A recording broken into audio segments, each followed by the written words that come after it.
championship. Then it was a child who led them tonight. 22-year-old Trey Savage. 12 strikeouts. Dennis back rimmed it. Rebound Here we loose. go. And Neesmith has it and missed a three from the right edge as time expired. Players leaped into the air to get that rebound, and it deflected over to Neesmith, and he had a wide open look at a game-winning three. Pacers come close, but they are 0-4 now for the first time since 1988. The night that was in the world of sports, as far as we're concerned here in Indianapolis. Terrific World Series performance by a really young pitcher last night. And the Pacers, as you heard Mark Boyle talking about right there, came oh so close. Good morning, everyone. You've made it to Thursday. The start of another week in the National Football League comes your way later on tonight. We'll talk about that. Colts back to practice yesterday. Good morning, Kevin Bowen, James Boyd, Mark Dykton. First thing I got to tell you about, we had the first week of Central Indiana bowling season yesterday, which is always kind of fun. I kid you not, a kid had a chance at a perfect game last night. He had 270 going into the 10th frame. He gets strike number 1.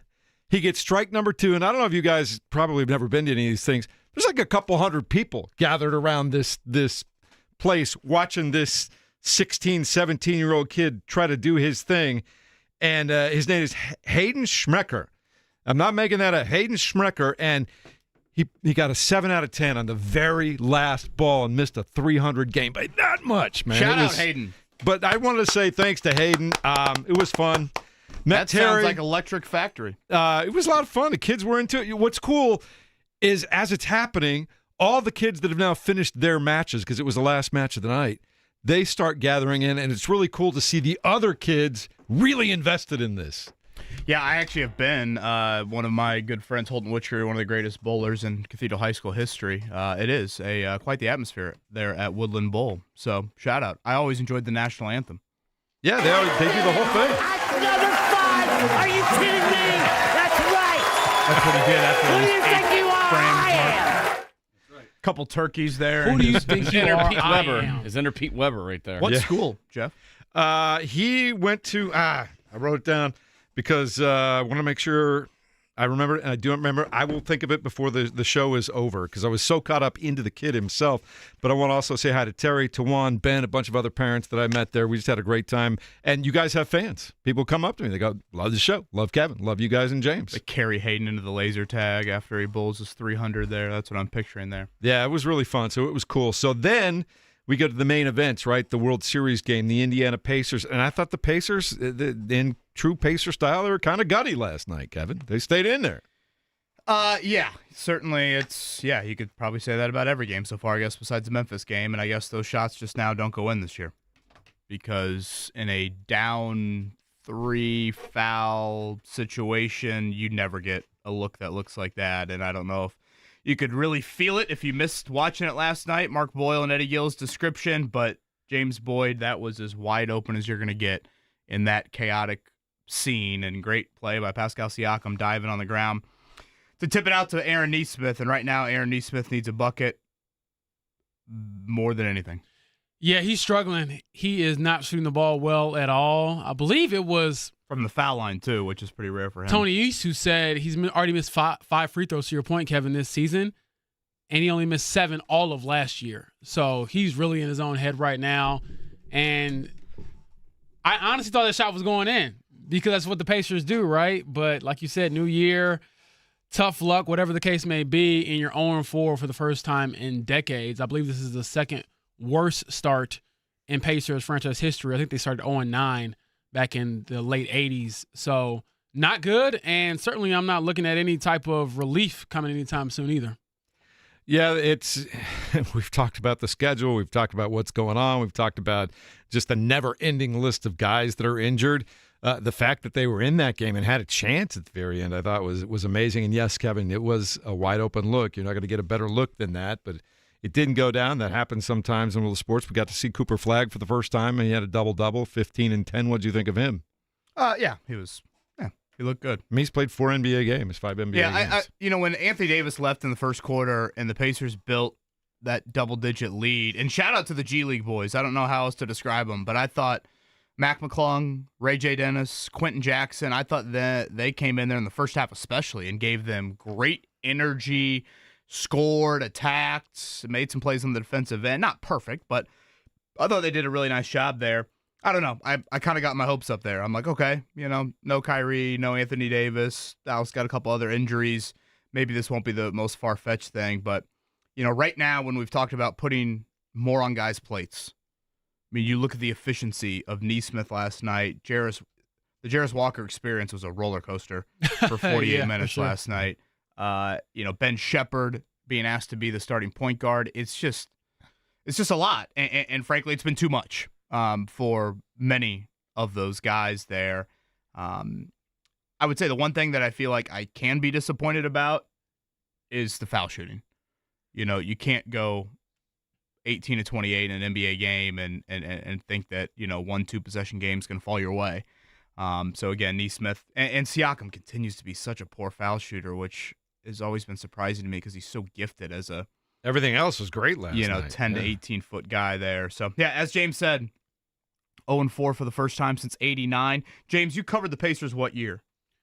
2021-22 when they were tanking at the end. So you weren't even covering the Pacers the last time they shot at that poor from the floor. April 19th, 2021.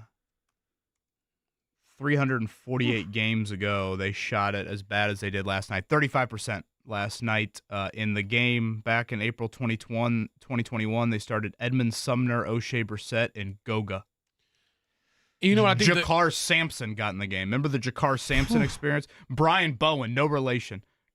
Got some clock. You know what I think the correlation there is that you're reminded of what pros look like. And when I say pros, I mean NBA players look like when they make or miss shots. And the gap between like G Leaguers, which is pretty much what the Pacers had yesterday. It was G Leaguers and first and second year guys or two-way guys. Is shot making. And the way teams are able to defend them now is, okay, you have no Halliburton. Aaron Neesmith can't throw it in the ocean. We'll just double team Pascal Siakam and force these other guys to beat us. And if it weren't for Ray J. Dennis getting hot there at the end, it wouldn't have been that close. So just a very big reality check, I think, for this team to kind of fully understand what you don't have versus what you did have just a few months ago. Guys rising on the scouting report. Now, all of a sudden, Aaron Neesmith's a 2. Yeah.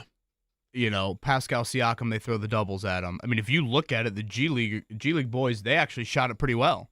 In respect to them. It was your frontline guys. But again, Ben Shepherd has now gone from the 10th man to your starting point guard. Jarris Walker's gone from whatever you want to call him, first or second guy off the bench, to the lead wing. So it is a trying time. I guess if you want to catch an injury break, looked like Trae Young got banged up last night, and Pacers play the Hawks tomorrow night. So, again, Hawks, Warriors coming up back-to-back this weekend. Yeah, and I also think it's going to be tough when you're playing with all those guys, throwing them all together the way that Rick Carlisle's had to do in the last few days, and now you're going to play on the road. I think some of that might play into it. You talk about shooting guys right now maybe not getting the ball in the position that they want to get it before they get things, just little things that add up over time, and maybe they just had a bad night shooting too. That'll show itself whether it's going to be a consistent thing or not as we go forward here. So Pacers lose last night to the Mavericks by a score of 107-105. They do play Atlanta, as you mentioned, tomorrow night. And so we'll see how it all works out. And then they got Steph Curry coming in on Saturday. So going to be interesting couple of nights for the Indiana Pacers. And, of course, the middle of the World Series, we'll talk about all that this morning. It came to me while we were talking about that. Plainfield High School. Shout out. Young man went. Plainfield High School. Are they still the Quakers? I believe they are. Lengthy Colts injury report we need to get to. I was going to say, where'd that whole list come from out of nowhere? Yeah, I think some of it is just, hey, you've played 8 straight games, and you haven't had your bye week yet. So Day off for a lot of guys, you think? Well, some of them weren't listed as rest. So the only one was listed as rest. That was Braden Smith. Everybody else has a legit injury. So we'll see exactly what the availability looks like here as they shift into, I guess, the second half of the season. Yeah, I got done with work yesterday, and I was scrolling through social media, and I saw the Colts list their injury report, and I'm like, that's way longer than I expected it to be, James. I didn't see that coming. There must have been 9-10 guys on that list, right?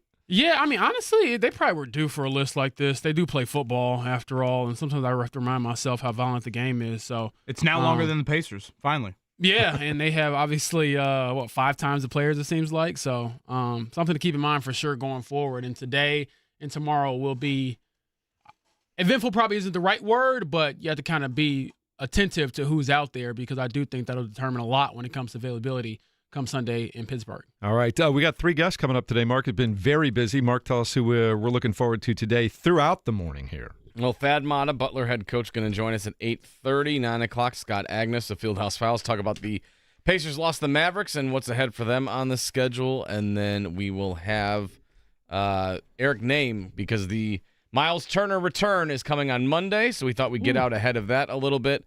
Eric Name from The Athletic, James's colleague, going to join us at 9:30 to round out the show as well. All right, that's all straight ahead. It's the Fan Morning Show on 93.5 and 107.5 The Fan on a rainy Thursday morning. We'll be back in a moment.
Happy Thursday morning to you. We got a lot to talk about. Close but no cigar for the Indiana Pacers last night. They pushed the Mavericks to the limit.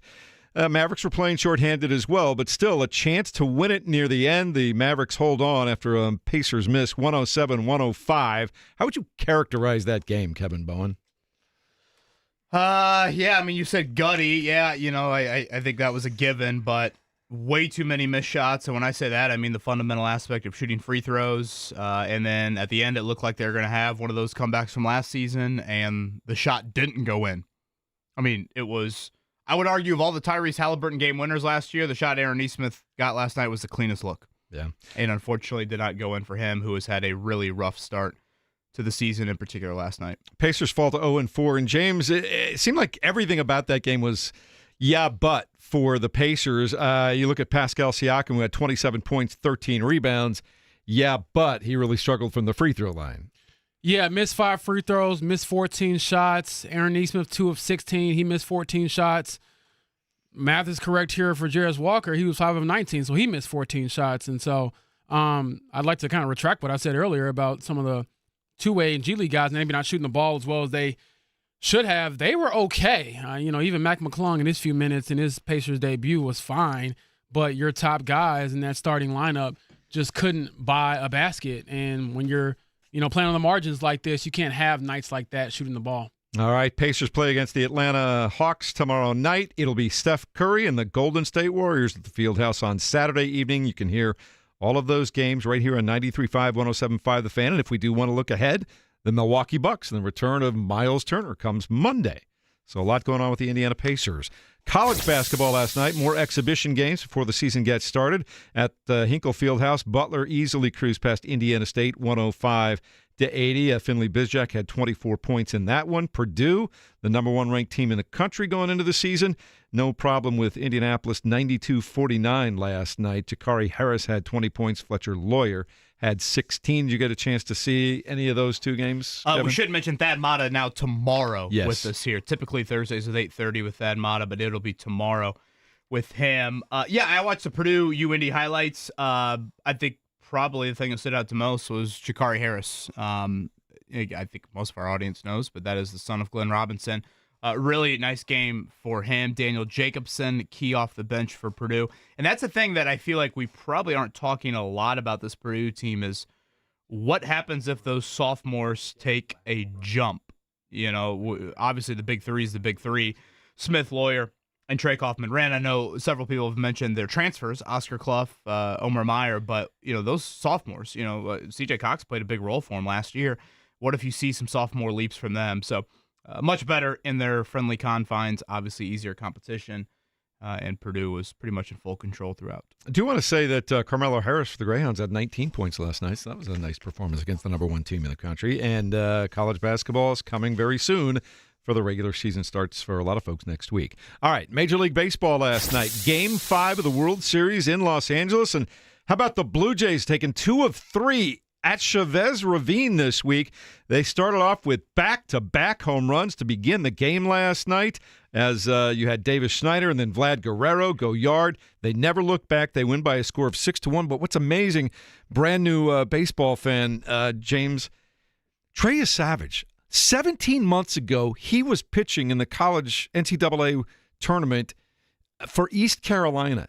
This past year, he went from A to AA to AAA. He made his major league debut on September 15th, and he's had 2 double-digit strikeout games in the postseason so far.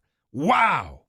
Yeah, he broke my lifelong Dodgers fan heart of the last 3 days. So, anytime you can have a performance like that, and also when your offense can start the game with back-to-back home runs, I mean, that usually is a sign of good things to come for this Blue Jays team that's really bounced back. I mean, to lose game 3 in the fashion that they did and to bounce back over the last 2 and take the lead in this series shows how resilient that group is. Also last night, the top 4 hitters for the Dodgers could only muster 1 hit. Shohei Ohtani was 0 for 4 last night. I mean, Savage just shut them down.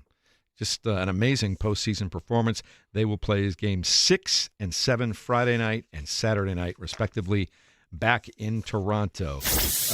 Anything else you want to throw in right now besides the Colts injury report, Kevin Bowen? Because it is lengthy after yesterday. Yeah, so the guys that missed last week, the defensive ends, still yet to practice. That'd be Samson Ebicom, Tyquan Lewis. We'll see if they need a new punt returner for Sunday. Anthony Gould left with a knee injury. He missed yesterday. I would say three of the bigger ones would be Grover Stewart with a foot, Nick Cross with a shoulder, Josh Downs with a hip. All three of them missed due to those ailments. Yesterday, I would say those are three pretty notable players, so we will certainly monitor their status. Again, the Wednesday injury report, I've always said, it's like filling out the first assignment in a college course. It probably means, 10% of your semester grade. The Thursday injury report, well, that's kind of a midterm. The Friday injury report, that's kind of the final exam. So progressively gets a little bit more intent here. But, yeah, James, I would say the lengthiest Wednesday injury report maybe the entire season. Yes, for sure. And I'd like to just send my condolences to Matt Gonzalez and his family. He posted yesterday on Instagram that his father, William, died. We don't know the details within that, but obviously when it comes to family, the status of him playing Sunday might be a little bit murkier than it was, which is understandable given the circumstances. So thoughts and prayers with him going through a difficult time. And I'll obviously echo that and also add, I would assume this game means a lot to Matt, considering he is a Pittsburgh guy. Played in that very stadium in college. His post yesterday had several pictures of him and his dad from his collegiate days. So certainly prayers with the Gonzalez family. All right.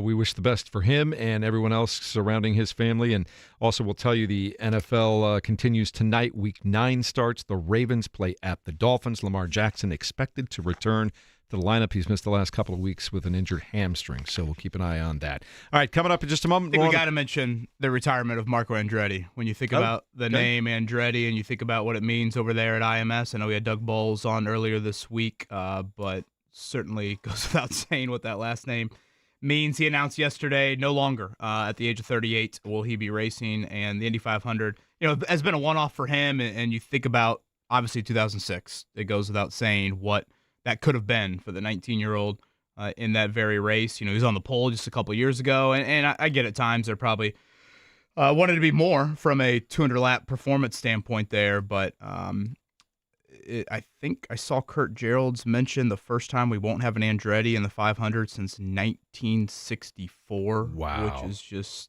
astonishing. And for those curious, Marco did announce yesterday a memoir about his life defending the dynasty will be coming out soon.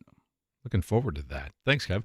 Anything else, James, for you before we wrap it up here? That's all I got. All right, coming up in a moment, we'll talk more about the Pacers game last night and a really interesting couple of games coming up over the next few days right here on 93.5 and 107.5 The Fan.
coming through early on a Thursday morning. There you go. Quit your bitching. Now it's been played. It's a cool show. You should check it out, man. If I knew where to stream it at these days, you need it. I don't have any DVD player anymore. I need a. It's not on a DVD player. You can watch it on all kinds of. There's all kinds of channels that play What do we have here? stuff, man. Magnum PI. PI. Got it. Selleck back Tom in the day. Selleck vehicle, and that vehicle was one of the stars of the show too. That Get your thing is VHS out, sweet. Mark. Right. Be kind, rewind. Shout out to my grandma. She If you still owns pull her the VCR. tab off it, you can't record over it. Is that right? That's what they always said. I was always confused by that anyway. But Mark continuing today to play some TV themes as we did yesterday. We got a lot of reaction from that. People like that. Looks like Did you put out the whole list like you always do yesterday? Yeah. The Sundance channel apparently has Magnum PI reruns. I don't know if I get that channel. I'll have to look that up. The Sundance channel, that sounds like something I would It's on flip DirecTV. to watch a round of 32 game during the NCAA tournament. I was gonna say, if they ever expand the tournament, sounds like we'll get games on that. There you go. So the Indiana Pacers still looking for a win last night. They came close but couldn't quite get it done against the Dallas Mavericks, and we'll take a look back at that game as the Pacers playback is presented by C&J Water, the official water treatment partner of the Indiana Pacers. CNJwater.com. We saw some G League type players, but we also saw just tough free throw shooting, a tough shooting night for the Pacers all the way around. And the chance was there for them because Anthony Davis left the game early after a few minutes, and Kyrie Irving was not playing. Their number one overall pick, Cooper Flagg, did play, had a double-double with 15 and 10. But I wonder how many opportunities like that the Pacers are going to get as we roll through the season here, Kevin. Yeah, I mean, I guess Friday we'll see about Trae Young's status, but he left last night, so potentially he could catch a break there. And let me throw in the caveat: I fully understand the Pacers are in a far worse injury situation, but yeah, honestly, I thought the last night the G League guys gave you more than you could have asked for. Frankly, I thought the game really turned in a positive direction for the Pacers when Quentin Jackson and Ray J. Dennis and even Mac McClung got in there in the first half, and they built a double-digit lead. And really it was kind of your starters that shot it really poorly. And I guess it's not the most shocking thing because, for the case of Neesmith, Walker, Shepherd, those three in particular, they've never been this high on the scouting report in their NBA lives. No. Never. And to that point, Kevin, I think also we can go back and look at it. And shout out to Caitlin Cooper, who is incredible when it comes to Pacers basketball coverage for Basketball She Wrote. I'd encourage you all to check out her work. But she's kind of laid it out there, especially with like clips and things like that. Just the shot quality you get when it's not Tyrese Halliburton running your offense. They look a little unorganized. Yeah. With So Shepherd. I wouldn't mind seeing a point guard with the starting unit. I get that if you were listing your 5 best players, Ben Shepherd is one of them right now. Yeah. But I think Ray J. Dennis, Quentin Jackson, Mac McClung, whatever you want to do, one of them, probably Ray J., one of them with that starting unit. And it might be too big for them in the starting lineup. Right. But Shepherd's just, he wasn't a point guard at with Belmont? For some reason I was going to say Bradley, but yes, Belmont. So you're asking him to play out of position, and he's usually kind of your 10th energy guy. So that might be, and again, maybe that's not going to solve anything, but really it was your starting lineup that was the issue for you last night there. So, yes, I would say your offensive flow, particularly in the half court, is a far, far cry, which isn't too shocking. You guys talked about kind of a roller coaster ride for Jarris Walker. He did score 20 points. He had 6 rebounds. He was 5 of 19 from the floor. Did shoot the free throws well at 6 for 7. And a chance for him to start racking up some minutes and finding out what he can truly do night in and night out in the NBA. This is a golden opportunity for him as we go through all these injuries.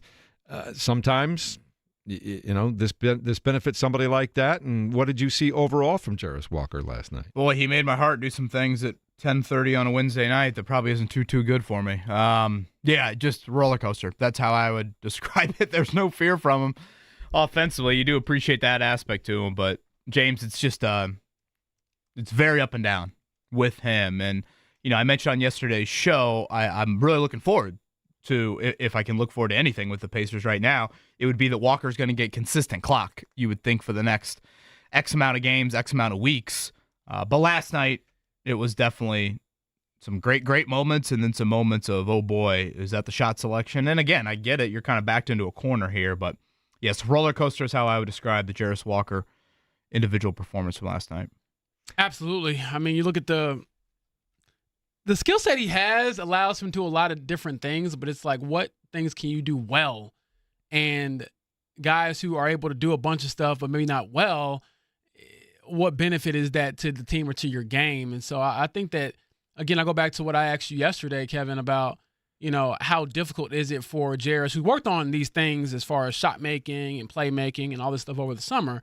How hard is it to kind of take a step in one area when all of a sudden you're being asked to do so many different things where, yes, you're getting more minutes, you're getting more opportunity, but the opportunity isn't funneled really anywhere right now. It's kind of just like, hey, here's some minutes with a bunch of random guys, and we'll ask you to defend, rebound, shot create, and also knock down the occasional three. So I understand like maybe why he's struggling a bit shooting the basketball and, with his role, but at the same time, it's like, what else do you really have in store for you when you're so depleted and you are suddenly, guy number 3 on the scouting report? Yeah, I think that's a good way to put it. Mark, I don't know if you've ever felt this way with any of your children, but like watching Jairus Walker last night, I felt like it was like watching Max Bowen get on the monkey bars for like the first time. I'm like, oh, is this going to end well or horrific? Like, is he going to make it to the other side or is he going to fall and crack his head open here?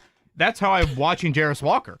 The number of times I've had to sprint across the playground because, like, Dad, I need help. I'm like, good Lord, we're not going to the ER, so let me run over there. I like want him to get stuck on the first bar. I'm like, don't get to the third bar because that's when, there are sharks in that water underneath you there. That's how I feel about Jairus Walker of like, wait, he's got the ball in this one-on-one situation and there's like 4 on the shot clock. How is this going to end? So, yeah, it is an odd time to watch the Pacers, but I know probably a large chunk of our audience was deep in REM sleep at the final play last night. I have watched the old foul, go to the line, down 3, make the first, try to miss the second thing, I don't know, probably 100 times. I don't know if I've ever seen a team get that good of a look. James, Aaron Nesmith ran to the three-point line. Did you notice that? Yeah. So, again, to set the scene. And Pascal basically passed it. I wonder if he would have got an assist for that. He should have. Definitely. Yeah. So Ray J. Dennis hits a 3 down 6. You cut it 2-3. Dallas comes down. They can theoretically ice the game with the bucket. They don't score. Pacers get the rebound, and they didn't have any timeouts. Knowing Rick Carlisle, he probably just would have let them play. Dallas, Jason Kidd is going nuts on the sidelines. By the way, I had no idea Frank Vogel was an assistant for the Mavericks. Shout out to Frank Vogel. Jason Kidd's going nuts. He gets his team to foul Dennis with what? I don't know, 5 seconds, 6 seconds to go in the game. So Ray J goes to the foul line, hits the first free throw, which is obviously task number 1. And as he's getting ready to shoot the second free throw, I'm sitting there thinking to myself, here comes Aaron Nesmith flying in from behind the arc, a la the Cleveland game. That's what I thought would happen. Like if you're Dallas, I don't know how much they went into the scout. That's pretty deep into the scout. But like we're used to Aaron Nesmith being the high-flying circus act on these, missed free throws. Ray J misses the free throw, and I'm watching Nesmith, and he immediately sprints to the right wing, which I'm like, whoa, he's not even going for the rebound here. So it's like a mini scrum, and as James said there, Pascal Siakam is sandwiched in this scrum. I'm pretty sure he got his palm on the ball, tips it out to Nesmith, who got a in-rhythm pre-game warm-up 3. I mean, there's no other way to describe it. It was online, too. I right that was wing, cash. Perfect for the camera angle, everything. Short, just short. And it doesn't go in. There were so many crazy and in things. April last year, that shot went in 100 out of 100 times. So many crazy things about that game, and I love looking at box scores. It's one of my nerdy things that I like to do. Craziest box score you're ever going to see last night. The Pacers outshot just the number of shots they took. They took 106 last night compared to 79 for the Mavericks. Now, the problem was they only hit on 35% of those. The Mavericks hit on 46% of theirs. The other thing that was crazy, you talked about the free throws, 30 of 37 for the Mavericks and just 18 of 28 for the Pacers. And the Pacers out-rebounded the Mavericks by 5 last night. I mean, just all those metrics are crazy. And a 2-point game. You just don't see those kinds of numbers throughout the box score for a close game, and still the Pacers had an opportunity to win it at the end and just couldn't get it done. It was a weird game. Yeah, and again, the foul shooting for the Pacers, like 64% from the line, so Can't be that. Time to regroup, and we'll see if anybody gets back. I want to say Taylon Peter was listed as doubtful. Typically we get guys that are at least doubtful, questionable the game before they come back. I believe he was the only one on that lengthy injury list. They showed an overhead shot of the timeout at one point. There were more dudes in the street clothes huddle than there were in the actual huddle. It's not good. You had like a huddle of McConnell, Nemhard, Toppin. Toppin's hair looked great last night, by the way. I didn't know he's capable of that. Matherin, Furphy, all of them in the street clothes huddle. Never a good sign when that's more bodies in that than there are in the actual bench huddle. All right, so the Pacers' next couple of games, though, they've got a lot of work to do. They got Atlanta tomorrow night. They've got Golden State on Saturday with Steph Curry coming to town, and then the return of Miles Turner on Monday. And then Wednesday, they play Brooklyn. So the next 4 games, that's what you're looking at for the Pacers. James, your colleague Eric Name going to join us here coming up at 9:30. We had him on during the Pacers-Bucks series last year. I want to say we maybe even had him on right after the Miles Turner signing. I can't recall specifically, but I believe he had a report earlier sometime in the offseason. Again, the Turner deal from Milwaukee, I believe, was 4 years, $107 million. When it was all said and done. And I want to say he had a report where the Pacers never offered more than 3 years. I think the number was $66 million. So we'll have Eric confirm that when he joins us coming up at 9:30. But, do the math on that. I mean, that's what, $22 million a year. That ain't anywhere near. Well, and obviously a fourth year on extra year, yeah. So I think there are a lot of questions about, hey, did Miles give the Pacers a chance to count? All the he said, she said. So we'll have Eric on coming up in a little bit. Somebody offers me $100 million plus the first time. I'm saying yes. I'm not waiting for anybody else to match it. Hey, one other thing, I think that game tomorrow night, Atlanta, is a Commissioner's Cup game, is it not?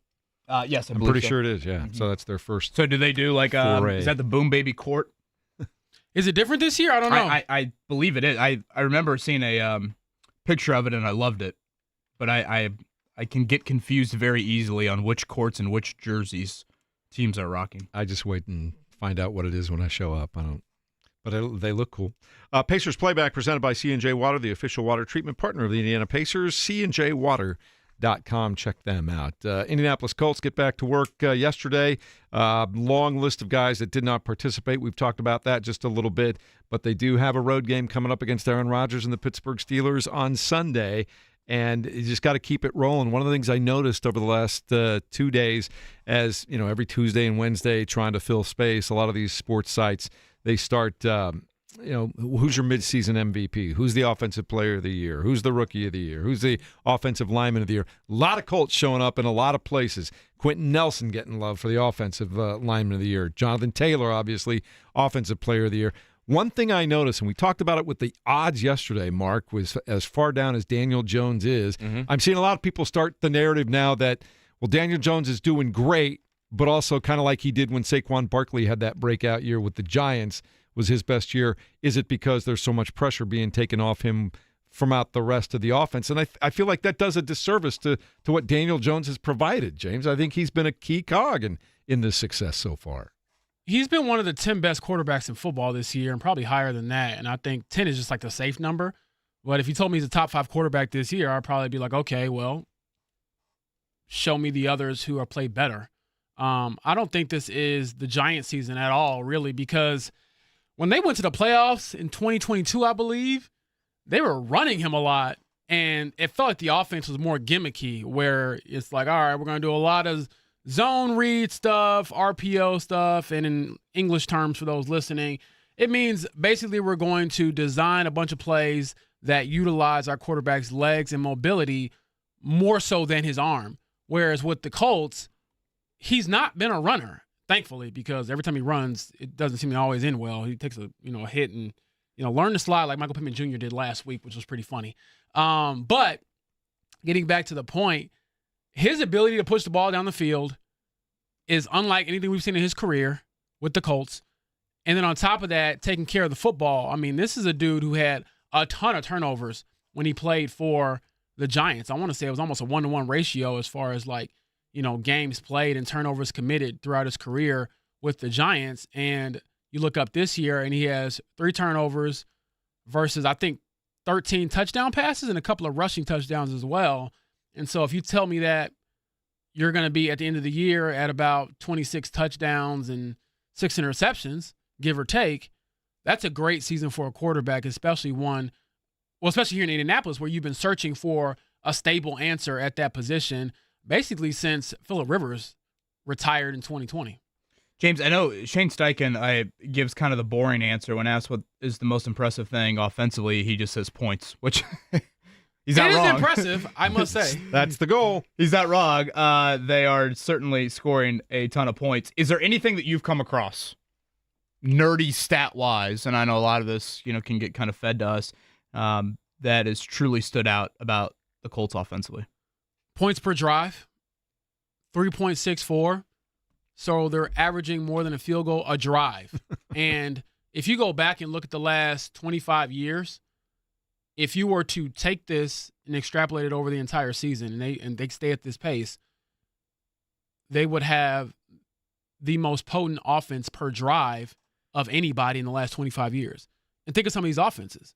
This is better than the 2007 Patriots. Now, granted, through the first 8 games, the Patriots were like a tick better, I think, to the first 8 games. But again, if the Colts hold this average over the entire season, it's better than any offense we've seen. That includes all the Peyton Manning years in the early 2000s or mid-2000s. That includes the Tom Brady year with Randy Moss when they went undefeated in the regular season and nearly went undefeated for the entire season. That includes, some of those Phillip Rivers offenses with Antonio Gates and LaDainian Tomlinson. So that, to me, is probably the most alarming stat I've seen because it's just absurd to score at that rate. But then also keep in mind, they don't have, in my opinion, a superstar on offense outside of Jonathan Taylor. It's just that they have a really good quarterback, a superstar running back, and a bunch of B-plus receivers who are balling out as well. Yeah, I think they have a future star at tight end if he's not a star. Good point. Yeah, I honestly think that he's first team All-Pro right now. A couple ones, and I would echo that as well. But the one that the Colts sent out on Sunday about the red zone, they've scored a touchdown or field goal in 68 straight red zone trips. That dates back a full year now. So you go back to last year, even with all of that offensive issues last season. According to the Colts, that's the longest streak for an NFL team dating back at least to 1993. So, it could go back further. It's just, I guess, how the stat database goes back to. And then the one that's a little bit more easier for everybody to understand, including myself, they've scored at least 20 in every game. And that, I think, the weekly consistency is probably what really stands out. And the one game they scored 20 was the Rams, and you had a dude drop a ball on the goal line. So, the whole leading the league in scoring, that can get a little skewy at the end of the season. Did Riley Leonard get in the game and lead a touchdown drive or two? Does that get, do you score 52 in a game? Are you pick six in? Oh, excuse me, there a little voice crack. I'm so excited for Halloween. A little pick six of Cam Ward late in a game. Does that help you kind of skew the points? He scored at least 20 in every game. Only team in the league to do that. To add some context around it, that also stands out. Here are your point outputs so far for the Colts. 33, 29, 41, 27, 20. They lost then when they only scored 20 there.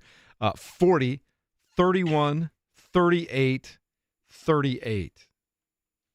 That's wild in the NFL. That's wild consistency in the NFL. Now, the road rises. The grade gets a little steeper here in the second half of the season, as we pointed out.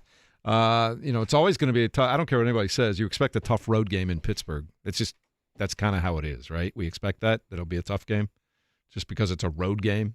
I don't know. I don't know. I don't know. Pittsburgh was lost. Their defense stinks. Pittsburgh's lost at home by double digits twice this season. Then of course they're going to Germany, and you're now worried about getting to Germany. Is that what I heard this morning, James? No, I'm never worried about getting anywhere. It's all booked up. Sounds good. No, I was saying as far as the trip goes.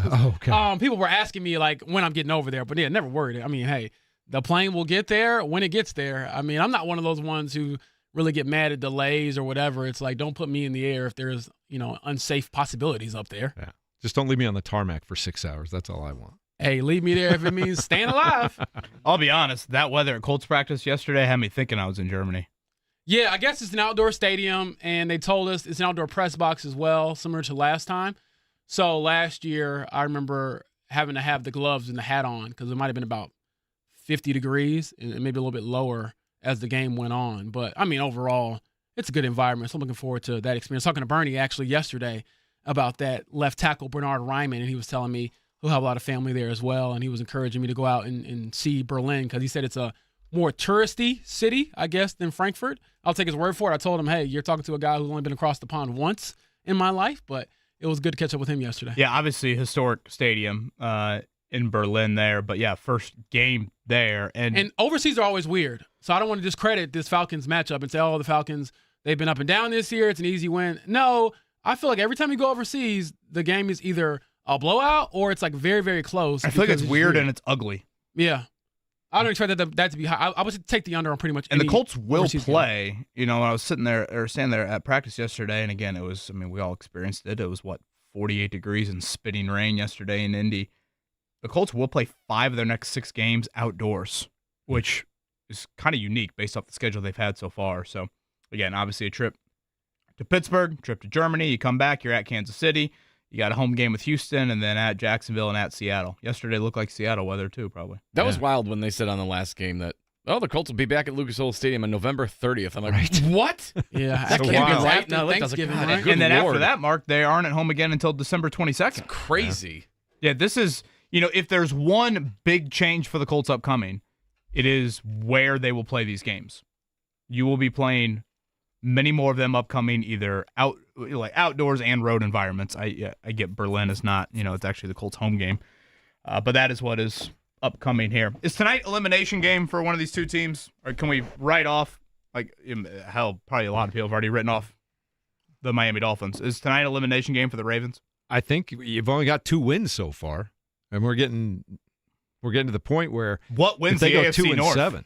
That's a great question. I don't think so. The AFC North might be a 9-win division. Yeah, I think the Steelers are taking a step back a bit, and the Ravens are still the betting favorite to win the division at only 2 wins. And they still have see what it's like wild. tomorrow. Say that though, again, if Mark. they lose, that's going to be crazy. Well, the Ravens are still the betting favorite to win the AFC North. I'm trying to check to see what the odds are since this morning, but yeah, they were, as of yesterday, they were still the betting favorite to win the division. That's just 2 wins, which is insane, but that shows you the state of the division because the Browns stink. The Bengals don't have Joe Burrow, so that's not looking very good. And, the Steelers seem to be taking a step back. The Ravens are minus 125 to win the AFC North. The Steelers are plus 180. They're 2-5 right I know. now. That's absurd. I would say if the Dolphins lose, that's pretty much it because obviously the Patriots are having quite the resurgence. The Bills are the Bills, and the Jets stink. But I don't think 3 teams from the AFC East are getting in there.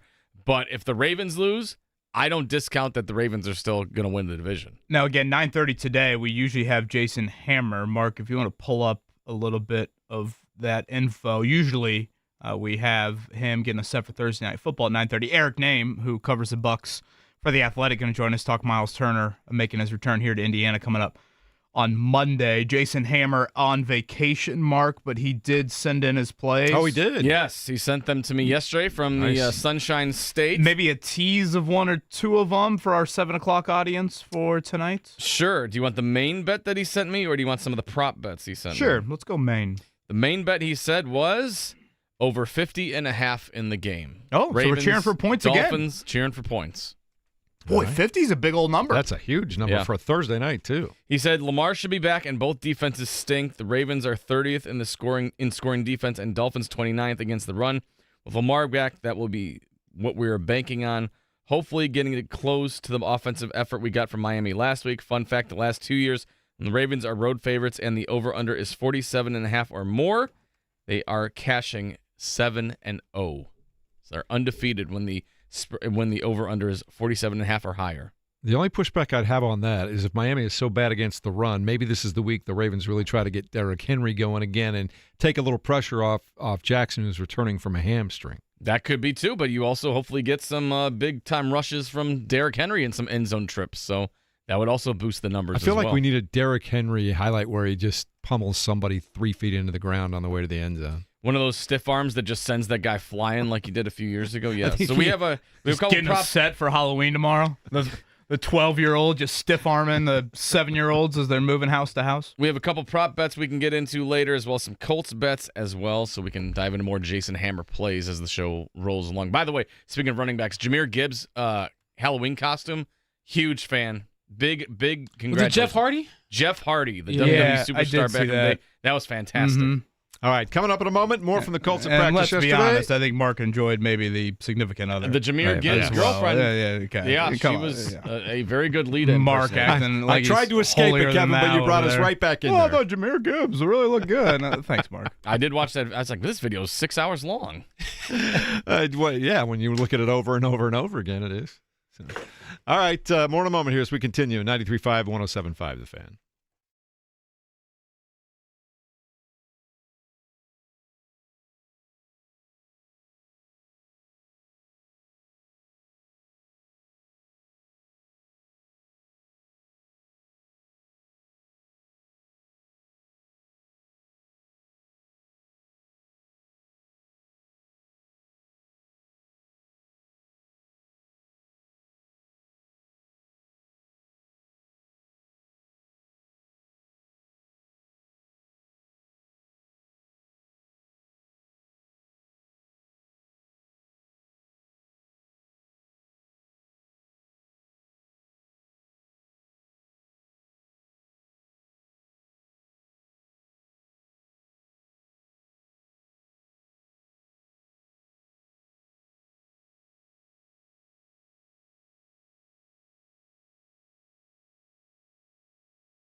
can happily deranged.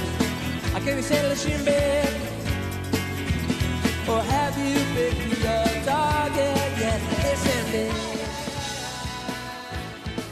Don't you talk back. Listen, babe.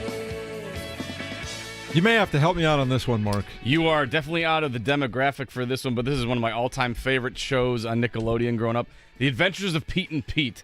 An all-time great show. I wish you could find it streaming anywhere. You can't. You can only buy like the DVDs on Amazon for like $80 and stuff, but an all-time fantastic show and a great theme song. I love the fact you've researched it enough to know that it's $80. I have, because I love that DVDs. show. I would love to watch it again, and you cannot find it anywhere. It's not on Paramount. It's not on any streaming service. You can find it on YouTube, I guess, but I guess there's like music licensing issues, which is why it's hard to get, but it was a great show. Great show. Great cameos. Oh, I love Mark, that were show. you a Figure It Out or Double Dare fan? 100%. Gosh, man. I was Big fan of Summer Sanders. Wild and Crazy Kids. Yep. I was actually when I was a kid, and we went to Florida. The one time we went to like Disney when I was a kid, it was like the summer of '94 or whatever. We went to a taping of What Would You Do with Mark Summers. Oh, yeah. And we were in the back of the audience, and we had like neon green Nickelodeon hats on, me and my two brothers. And the camera actually came up to us in a commercial break, and we were like, I was making silly faces. It's like, oh my God, we're going to be on TV. We're going to be Nickelodeon. This is going to be incredible. And my parents were like, yeah, your brothers were like having frowny faces. And sure enough, that episode aired. You could see our hats in the background. That camera cut to me right in the middle of the camera. Well, Never look at happened. this. Never happened. Because my brothers had a grumpy face on them. I thought we were going to have an IMDb page. No. I said, come on, guys. It's our time to shine. You're at Nickelodeon. What are you frowning about? Turn those frowns upside down. They didn't. You reminded me of Mark Summers, who was always fun to watch when he would host some of those Nickelodeon shows. I looked him up. He is 74 years old. He was just at Victory Field a couple times earlier in the Didn't Indian they season. promo him? Now, Mark speaking Summers, big fan. Also spells with the C, spells it the right way. So Speaking of crazy kids, big Mark, fan. you've been delving through some audio for some people about their Halloween experiences. Kurt Signetti, Shane Steichen, maybe might play those tomorrow. maybe Rick Carlisle. Oh yeah, Rick Carlisle did not appreciate your question though. Well, he acknowledged it. He acknowledged it. Didn't appreciate it though. Yeah. Which is fine. Not everybody's a big Halloween guy, but you know. The thing I appreciate about Rick is always transparent. You know exactly what you're getting. Appreciate the question, but I acknowledge the question. Does not appreciate it. Again, that was me in high school. Every girl I liked. I appreciate you asking. I will not acknowledge your This is a existence. hard no. much But you further. found the one. Yeah, it took a while. Well, but No. I appreciate the ask to prom, but no. Yeah. Mm-hmm. Mm-hmm. I don't think I've ever seen. Have you ever had the person that asked somebody to prom and they said no?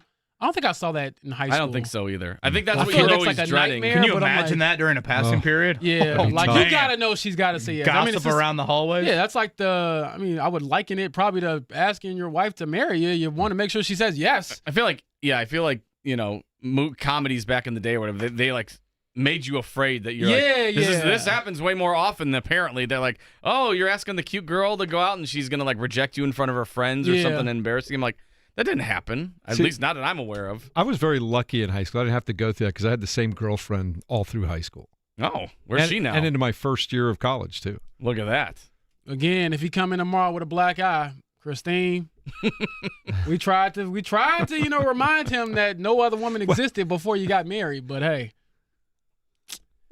he just won't learn. Well, I haven't gotten beat up yet, so let's put it that way. She mostly, you have to understand my wife. She would just roll her eyes. They're like, yeah, good luck. And my pops told me, what did he say? But my mom, this guy is hilarious. He told me, he was like, look, man, don't ever get discouraged if a girl tells you, hey, no, I'm not interested. He was like, you know how many fine women turned me down before your mama said yes? And then she, went on this whole rant about how I'm the finest woman you ever met in your life. So, yeah, I guess it worked out well for him. It works. It always works out. And I don't know, what was your dating experience in high school like, Kevin Bowen? I think me and Mark were both standing up on the side of the wall. Whatever that Rick Carlisle response was, I think it's pretty Par. Yeah. Oh my goodness. But again, you met the one too. Par for the course here. So you met that. We all got lucky. We all met the one, James. Eventually, you'll meet the one. Yeah, I ain't That's how trying to that'll be the go. one right now. Give me some time. I was trying to figure out how the grinding Jeff dance. hearing dating advice from Jeff is probably something that really just makes him warm and fuzzy on this Thursday morning. The dancing in high school is truly ridiculous. The grinding stuff and the supervisor's like, nope, separate yourselves. Like, how did that become a thing? That was weird. I don't know if kids still do that. Probably not. Everything is, what did I say? Nothing's new under the sun. Just put it like that. You put Get Low on, and that place got buck wild. Yeah. My kids are like my kids go to dances like in groups, like all their friend group. There's like 10 or 12 of them. They all go together. There's not a lot of boyfriend girlfriend dynamic. They just have a bunch of friends they go together. Dance circle. Yeah, Your left foot that's in and your what right you foot out. know. Yeah, they like each other. That's why they hang out. Mm-hmm. That's how that goes. We like the Indianapolis Colts this year, don't we? 7-1. They're playing well. We talk about how well they've been playing, but just to put it into focus, I talk about this every week because I think it's one of the lead indicators of how well a team is doing in the National Football League week in and week out. What's your point differential? And there isn't anybody even in the same stratosphere as the Indianapolis Colts. The Colts right now are a plus 116. The next best team in the league is the New England Patriots at plus 67, and then the third team, the Lions, at plus 64, and then it just starts to degrade from there. It's insane, the point differential right now, and it's not all in one big blowout. It's several of them combined. Yeah, I mean, they're playing outstanding football, and there are some stats when you look at it and you got to explain all this different stuff, and I'm talking about points per drive, and, you know, Kevin's telling us how many consecutive drives they've had end in a field goal or a touchdown. And then you just look at, okay, how many points have they beat everybody else by? And that can give you a clear picture of how dominant this team has been so far this season. Yeah, it's and then just look at the number of points that they've scored too, 270. The Cowboys, who are only 3-4, have scored 246, but they've given up. You want to know how to not have a great record when you score 246 points? Give up almost 300. That's what you do. So it's insane that they've actually given up 250 points, but I haven't seen this kind of dominance. It's probably that you talked about that 07 Patriots team. James, we had Stephen Holder on yesterday. He had said early in the interview he feels like definitely. I'm putting words in Stephen's mouth, but I think he pretty much says definitely the most complete team in the league. Et cetera, et cetera. I followed up a little bit later in the interview of, is it truly like A- offense, A- defense complete, or is it A+ offense and B- defense? Right? Because that's where I think it is. I think it is a utterly historic offense. Like, I cannot emphasize that enough. Flying colors, A+, the balance, the personnel. Sure, if all of a sudden they hit a wall with their run game right now, who's to say the pass game is all of a sudden not going to pick up its slack, vice versa. Whereas I think the defense still has room to grow. There might be some teams out there that have, I don't know, Detroit, Green Bay, Kansas City. Maybe there are some teams out there that have a little bit more of a, teeter-totter balance to their offense and defense. I look at the Colts right now and say, their offense is here, and I am putting my hand way above my head, and their defense right now has some room to get to a January level. Agree, disagree? What are your thoughts? Run that last part by me one more time. I don't look at them as maybe the most complete balanced team in the league right now. I look at it as their offense is so freaking better than anybody else's offense. Trying to make sure I understood where you're coming from. That, that unit is so superior is why they are 7-1. I think the defense has room to grow. Are they an outright playoff defense? No. That would be my answer. Now, can they get there in the next 2 months? We'll see. Trade deadline in 5 days, all of that. I see teams that maybe have a little bit more even offense, defense, but nobody's sniffing the Colts offensively. Yeah, I could probably lean towards your perspective on that. And it kind of reminds me, to give it a different feel, of how a great basketball player, if you're a great offensive player, you're more valuable, to me at least, than if you're a great defensive player. Like because Steph of Curry, how the game's officiated? Just because of your gifts or talents. For example, Steph Curry has never made an all-NBA defensive team. nobody cares because his offensive output and how he affects the game is so much greater than what you can do on the other end. And I'm not saying this is the apples to apples type of thing. You want to see the Colts defense improve, but their offense is so great that if you just get moderately better, you can almost probably, if you're looking at a realistic team who has a great offense and is still kind of flawed, you just hope that your flaws aren't so fatal that it ruins what you have on the other side of the football. So, for example, if your defense, which is, I think, 30th right now, and third down conversion rate, meaning other teams convert at an extremely high rate on third downs against you, if you can just get to the middle of the pack, if you can just get to maybe not being 30th, but around 19, if you can be around 18, that will be a huge dividend going forward for your group. And honestly, I think a lot of this conversation was similar to how we've talked about the Pacers in recent years. It's like, okay. Right. And Rick Carlisle talked about it. That's a really good way to put it. Yeah, we have scored, but if we can just get to the middle of the pack, we'll be really good because we know our offense. Nobody can hang with us doing that. So if we can just be average on defense, I mean, average in this sense, it still puts you in a great position. Yeah, I think that's a really, really good way to put it. You know, while we're talking about that kind of stuff, there was one team that I omitted by mistake. All of a sudden, the Kansas City Chiefs are the second best point differential team at plus 83. They've won 3 games in a row. They have Rashee Rice back, and their defense has given up the third fewest amount of points in the entire league. Are we seeing the resurgence of the Kansas City Chiefs becoming the Kansas City Chiefs again? Yeah, I think we'd be foolish to. I can think of how many times I've just idiotically said to myself, this is it. They have to be done. And then they're not. So I'm going to stop saying that and hopefully not be an idiot. Yeah, but I mean, it's hard to count out a team that has Andy Reid as a head coach. And Patrick Mahomes, I think, looks a little better quarterback. than he did last year.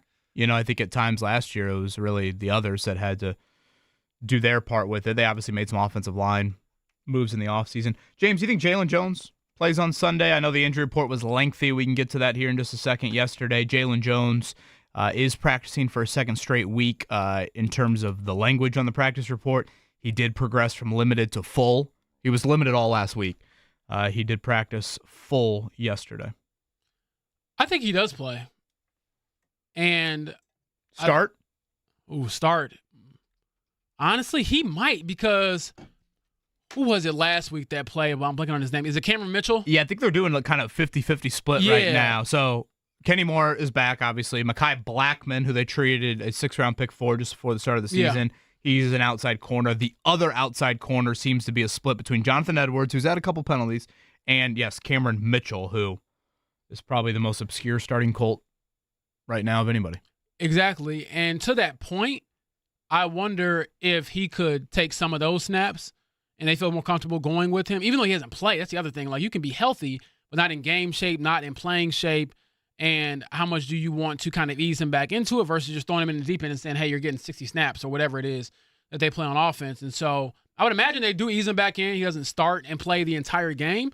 But, you know, what does that look like? And also, considering Jalen's size, I wonder if he'll be someone that they look at and say, okay, you can help out with DK Metcalf, or you can help out with some of these tight ends that have, you know, really been really good this year for that Steelers offense. So that's something to keep in mind. So I wonder how much Lou is looking at the availability and the health standpoint, but also the ability that he has having a bigger cornerback, which they really haven't had since he went down. Yeah, this is the game I thought would scream Charvarius Ward's shadow.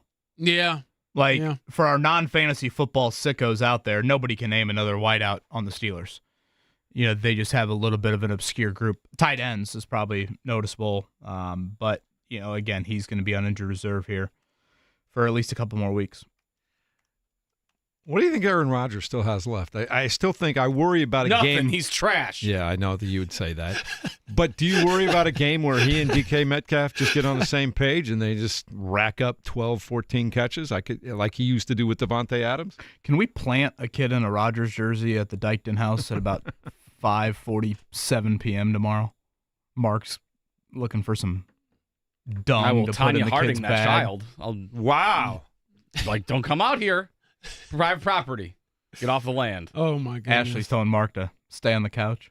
No, that kid would not be getting any candy from me. I actually think Aaron Rodgers has got a little bit left in the tank than I thought he did. James, I thought that game last year against the Jets, I thought he looked dead. I thought he looked like a corpse. Yeah, he couldn't move, and that's usually the case. And maybe that's the Achilles. I think it is the Achilles, because Jeff, usually you brought that up a few weeks ago, and I was like, yeah, maybe I should just give more credit to the man did tear his Achilles. I know we're living in 2025, but I still think it takes a good 18, 24 months to come back from a really severe injury, especially when you're in your late 30s. I just think it takes a while, and he probably still doesn't move the way he used to. But the man, it's almost like we used to talk about Darryl Green, the fastest man in the NFL, who played until he was 42 at cornerback, because what happens when a guy that runs a 4.2 gets old and slow, now he runs a 4.35, he could still play, and he knew how to play. Aaron Rodgers, that arm is still an incredibly immense weapon that he can use, and he knows how to play the game. I think if they protect him at all, I still worry about a guy like DK Metcalf. Yeah, I mean, a couple things, I guess, that are of concern. I guess I'll say it now. I think Colts will win this game, and I don't think it's going to be overly stressful. But, T.J. Watt can wreck a game. He's been quiet for his standard this season. So Cam Hayward, too. Stay away from those situations where Watt, gets single teamed on a third down. And then offensively, there's a little bit more there. I think Jaylen Warren is actually a really nice player there. Their lead running back. And their tight ends, Freiermuth was out yesterday from practice, and their center was out, so just a couple things to note from Pittsburgh. But Jonnu Smith is getting a lot of playing time there now, too. There's probably a little bit more offensively than maybe there has been. I'm just saying, go into that thinking that you got a really dangerous opponent. That's all I'm saying. You're going on the road to a stadium that can be tough on teams. They can't stop a nosebleed, though. I get it, but the NFL is a 1 week league, man. I want Nuck If You Buck playing in my house on loop on Sunday as DeForest Buckner's just pummeling Aaron Rodgers. I'll dance. I wonder where he got the grave digger sort of celebration from. I should probably ask him that today. I don't know. I like that move, though. Yeah. That's solid. Yeah, I feel like I've asked him at one point, and I thought he said I'm sweeping people out of the room. It's a sweep? It looks like he's shoveling. I know. I could be wrong on that. You have to be wrong on that. Otherwise, DeForest Buckner, rich as he is, never swept anything in his life. Wow. If that's how you sweep, your house is dirty. You ain't swept nothing. Are you saying NFL players aren't sweeping their house? I'm saying if they are, they're just throwing the dirt right behind them. Not my boy Buck. He ain't got to sweep nothing. Mark, let's check things down. He actually strikes me as a blue-collar individual. He probably that might, honestly. Take out the sweeper. Probably got a very neat household. All right, talking about the Indianapolis Colts, quite the lengthy list of guys who missed practice yesterday. What surprised you the most about that list, Kevin? Yeah, I'll point to Grover Stewart, the foot, Nick Cross, shoulder, Josh Downs, hip. None of those guys left the game on Sunday due to injury, so, they were the three, I guess, unexpected a little bit there. So it's a Wednesday injury report. It's nothing to fret too much over, but we'll continue to monitor it as the week moves along, and if they do need a new punt returner, what do you think? Josh Downs, punt returner, James, if they need a new one? I guess Josh Downs is hurt. Amir Abdullah? I was going to say, probably is Amir. I know we talked to Brian Mason, the Colts special teams coordinator, earlier this week about that, and he mentioned Amir Abdullah having some of that in his background. Did it last year. He also brought up Coleman Owen, who's on the practice squad. I guess, maybe if Downs and Gould are both out. So, just something, again, to keep an eye on here as we reach practice number 2 of the week. All right, let's check in on the Indiana Pacers last night. Close, but no cigar, Kevin. It was all right there for them, despite their up and down troubles throughout the night and not having a ton of guys. Aaron Nesmith had a wide-open look at a three after a really interesting last few seconds, and it just didn't go in. Yeah, so Pacers down 6 late. Again, they're trying to make one of those comebacks we saw so often last year. Ray J. Dennis hits a 3. Dallas goes down, chance to ice the game. They don't. So now the Pacers down 3 with the ball, no timeouts. Dallas fouls. They do the up 3 foul.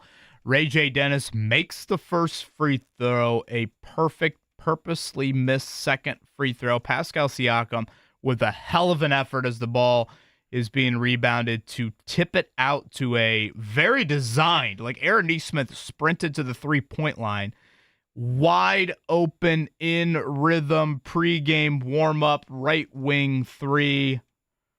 And unfortunately, like many Aaron Nesmith shots last night, it did not go in. So the Pacers now 0-4 for the first time since 1989. And really their starters last night. I mean, I thought their G Leaguers played pretty well, frankly, given the bar of expectation there. But guys struggling to shoot it.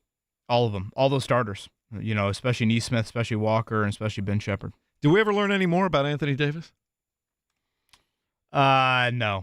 I never saw anything the rest of the night. Just didn't play anymore. I got my eyes on the Pacers injury report. That's lengthy as lengthy. Yeah, I don't. Anthony Davis, yeah. Left, I don't know. Left ankle, left leg, I don't know. Yeah. Pascal Siakam, 27 points, 13 boards, but he was struggling from the free throw line. Jarris Walker had 20 points. He had an up-and-down night as well. Number 1 overall pick, Cooper Flagg, 15 points and 10 rebounds as the Mavericks survive 107-105. Tomorrow night, the Atlanta Hawks come to town in a Commissioner's Cup game over at the Fieldhouse. So you've got the Hawks in a Cup game on Friday, Steph Curry and Golden State on Saturday, and the return of Miles Turner on Monday when the Milwaukee Bucks come into town. That's quite the three coming up. Sounds like Trae Young very iffy for tomorrow night. He left last night's game injured. I don't know if there's been a player in a while that I feel more confident about with the ball in his hands in the half court than Pascal Siakam, and then as least confident as I do when he gets to the foul line as Pascal Siakam. It's a little Barkley-like when he gets to the foul line. I feel like I'm watching Barkley's golf swing. That's rugged right there. Am I wrong? I mean, I just feel like I don't know Siakam is a coin flip as that. every time he goes to the foul line, I feel like. Yeah. And he's so good from 18 feet, 12 feet, whatever. I think it's just a mental block, honestly. It's got to be. One other note in the NBA I wanted to point out last night. The Lakers beat the Timberwolves on a last-second shot by Austin Reeves, 116-115. He had 28 points, 16 assists. Is Austin Reeves becoming a star in the NBA, James? Yeah, I would think so. He's got a 51-point game this year, another 41-point game, 28 and 16 the game winner. He'll get a bag whenever he's up for his next contract. Man. College basketball last night, more exhibition. Butler at home, defeating Indiana State by a score of 105-80. Finley Bizjack led the way with 24 points. Purdue got 20 points from Jakari Harris and 16 from Fletcher Lawyer. Braden Smith and Daniel Jacobson had 10 points apiece. They easily ran past Indianapolis 92-49, though. Carmelo Harris for the Greyhounds had 19 points, so nice night for him in a road environment up at Purdue last night. And Major League Baseball. Mark, did you stay up and watch any of that baseball game last night? Yeah, it didn't go till 3 in the morning, so I did watch a little bit more than I would have otherwise if it would have gone late. Back-to-back home runs to lead the game off for the Blue Jays. You want to talk about taking the air out of a stadium when you're on the road. That's how you do it in a World Series. Then you set up after home runs there to begin the game from Davis Schneider and Vlad Guerrero, his 8th of the postseason, by the way. They turn it over to Trey Savage, a guy who's been in the majors since September 15th, picked up his second double-digit strikeout game in the postseason this year, and on the biggest stage just shut the Dodgers down. 7 innings, 1 run, 3 hits, didn't walk a soul, and struck out 12. I think the kid's got a future. Yeah, it's a hell of a story. And, it's kind of wild how the postseason in baseball breeds a few more of these. Will Klein the other night, and I get that was 18 innings that played into that. But, yeah, just a really, really cool story. And that place will be rocking tomorrow night north of the border there, as the Toronto Blue Jays go for the clinch. Game 6 coming up tomorrow night. If there is a Game 7, that would be Saturday night, also in Toronto. Doesn't take much to take the air out of Dodger Stadium, right? They have a lot of smog, not much air to begin with. See what I did there? I see what you did. Do you get the joke, Kevin? I don't see you laughing. I would say. Did you get the joke? I'd say it was one of your worst. Should I say it again? Did you hear Jeff's laugh? I mean, that was the most sympathetic laugh I've ever heard. I was trying to help you out, Mark, but not really. That was the nicest thing I Jeff's said there's a ever lot done. of smog. Is this thing on? A lot of smog. Kevin, Tomato. Can I throw something at him? Tomato. James, throw that banana at him over there. We had a major announcement from the Speedway yesterday. Not really from the Speedway, but about IndyCar Yeah, racing. shout out to Marco Andretti, retiring from IndyCar, the Indianapolis 500. He's done the one-off now for a couple of years here. I mean, when you think about near misses and I don't know if there's anything from a local. I get, Gordon Hayward shot and Halliburton Game 7, but what could have been in 2006 when that teenager passes his dad and looked like he was going to hold off Sam Hornish there for the win. It's one of the more epic sporting events and finishes, I would argue, ever, certainly in our state's history there. He pointed out, kind of in true Marco fashion, but I was kind of astonished. He pointed out in his statement that he has more podium finishes than his father and the same as his grandfather, which at the 500, I would not have guessed that there. So Yeah, I don't know, a little jab at his dad, and shout out to his grandfather, who I've done the two-seater with, and is an absolute legend there. So wild. Kurt Gerald's had this stat. Shout out to the great Kurt Gerald's. No Andretti in the 500 for the first time since 1964. Wow. 61 years. That's crazy. Only 38 years old, Marco. 20 Indy 500s for him. Yeah. I want to talk about something in college football coming up in just a second here. So we'll do that as Indiana and Purdue get ready to finish their seasons on opposite ends of the scheduling spectrum, obviously. We'll do that in a second as we continue. Should we get to a little horse game between Shane Steichen and Daniel Jones at some point, too? I think we're going to do that, too. That's coming up next at 93.5 and 107.5 The Fan.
Everybody knows your name. Who are people that have never been in my kitchen? Alex, you remember that one, Mark?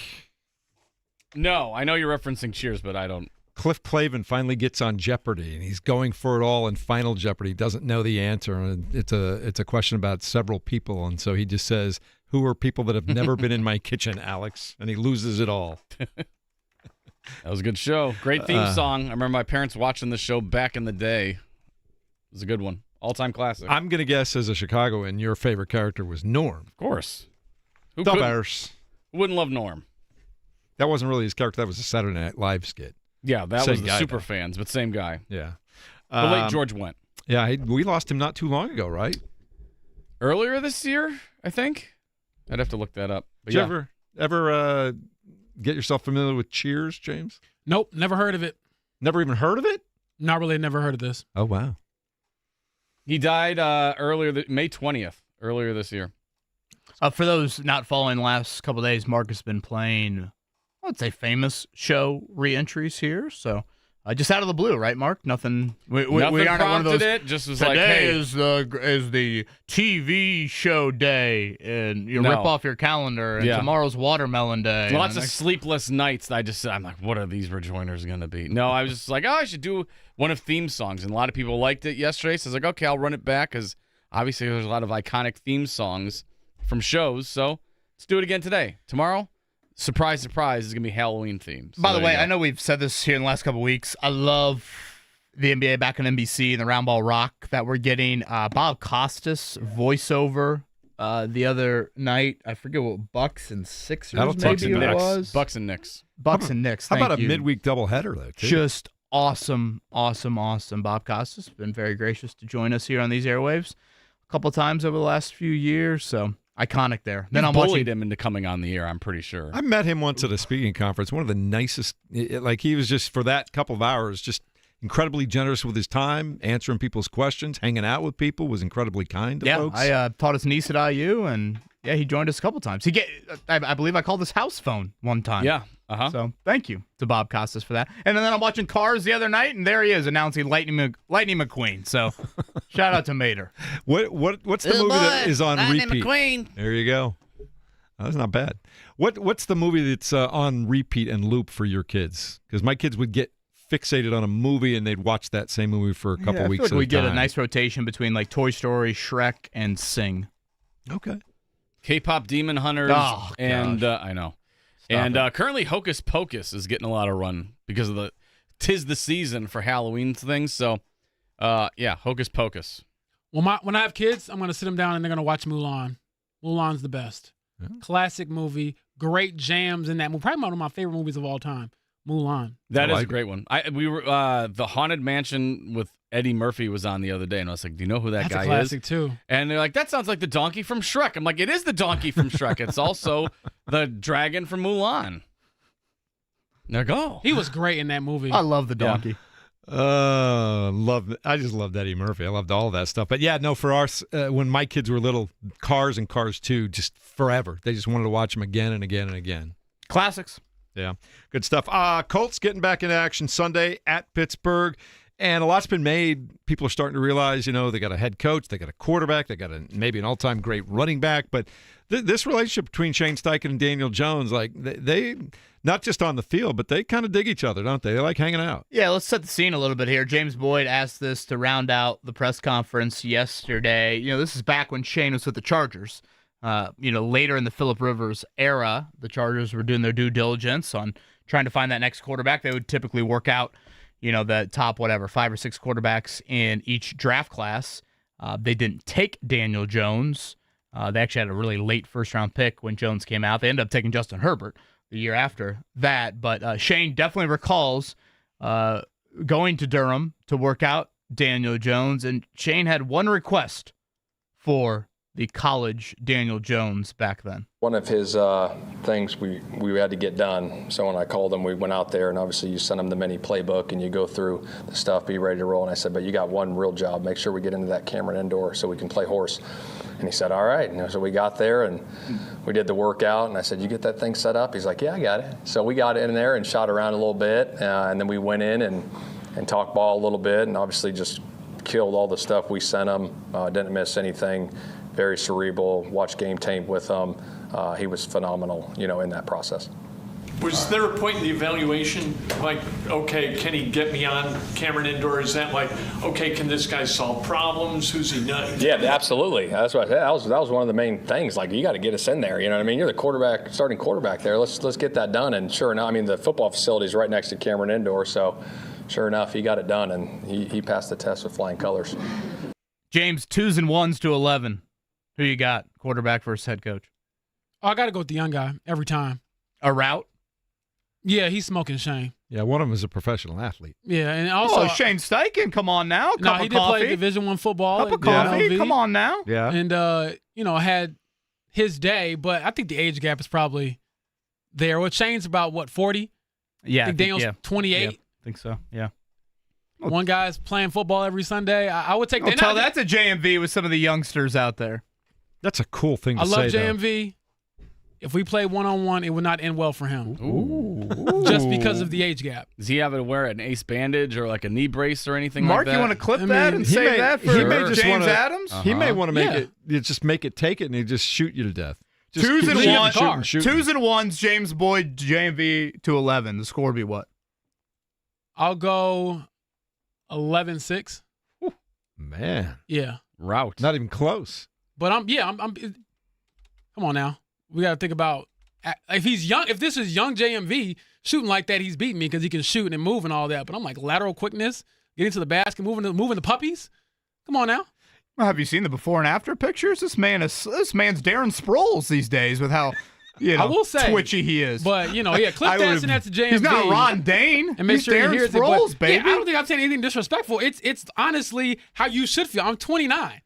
I'm not losing to a guy who's my height and my size.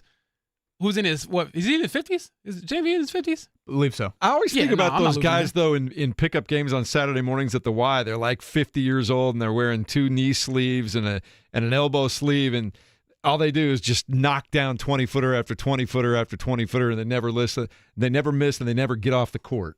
Yeah, I think the guys that we play with, in all seriousness, are very smart, like 505 players.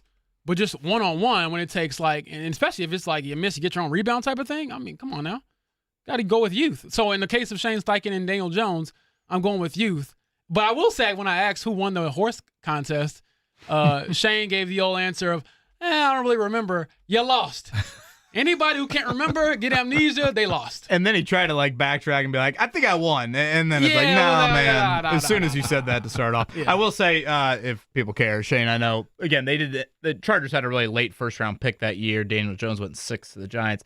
But Shane, pretty blown away by Daniel Jones from a, recall standpoint. And, I think the mental acumen was something that definitely stood out to him. And obviously their relationship then, 6 years later, here you go. 2 football nerds loving life and playing chess on Sundays while everyone else is playing checkers. 7-1, getting ready to go on the road to Pittsburgh, see if they can finish up the first half of the season. That's crazy to think that at halftime we'll be exactly halfway through the NFL season. It just flies by.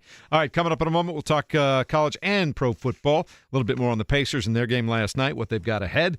It's a busy day at 93.5 and 107.5 The Fan.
I don't know. Kevin, call it schadenfreude, but I am reveling in the misfortune of the LSU Tigers and their dismissal of Brian Kelly and all the fallout and everything that's come with it. And they're one of the open jobs that everybody thinks, Lane Kiffin's going to go there with this, that, the other thing. I had mentioned the other day that one of my bad goats of the week was Scott Woodward, the guy who had fired Brian Kelly, not because he had fired Brian Kelly. This is a guy that was responsible to Jimbo Fisher getting a $76 million buyout, followed up by a $54 million buyout to Brian Kelly. And the Louisiana governor stepped in yesterday because LSU is a state-run school. It's a state school. And he said, Scott Woodward will not be selecting the next head coach. This is a guy that's given out over $125 million in go-away money. We can't afford that here, so I'm putting together a committee, and they're going to find the next coach. I'd rather have anybody besides Scott Woodward find the next coach. I don't even know how you keep your job when you're the guy that keeps giving money like that away to people to go away. How does that work? He clearly is not getting the job done. Can't find the right guy. I don't know, honestly. I'm trying to figure out how to get the same profession in my life. I want to be able to stink at everything I do and get paid a lot of money. Wait, so can the governor just – so this is Louisiana State University, is that correct? Yes, that's what it is. So could Mike Braun step in at Indiana State right now and just all of a sudden say, hey, I'm hiring the football coach? I don't think you can you? Is that how it works? It's a state school. He's the guy that runs the state. I don't know. That does not sound like it's I don't know if it sounds right, but the governor of Louisiana feels he's got that power. I tell him to kick rocks. I was going to say there's a lot of people who are in a lot of places who say things that are interesting. He says, quote, no, I can tell you right now, Scott Woodward is not selecting our next coach, Landry told reporters during a news conference at the state capitol in Baton Rouge. He said the LSU Board of Supervisors will assemble a selection committee to find a new coach, but Woodward won't be a part of it if the governor has his way. Well, then you might as well fire him then, because what's the point of him being an AD still? Oh, man. I really wish we could flip the November schedules for Indiana and Purdue here. Have you seen this Purdue schedule It's to not end the fair. year?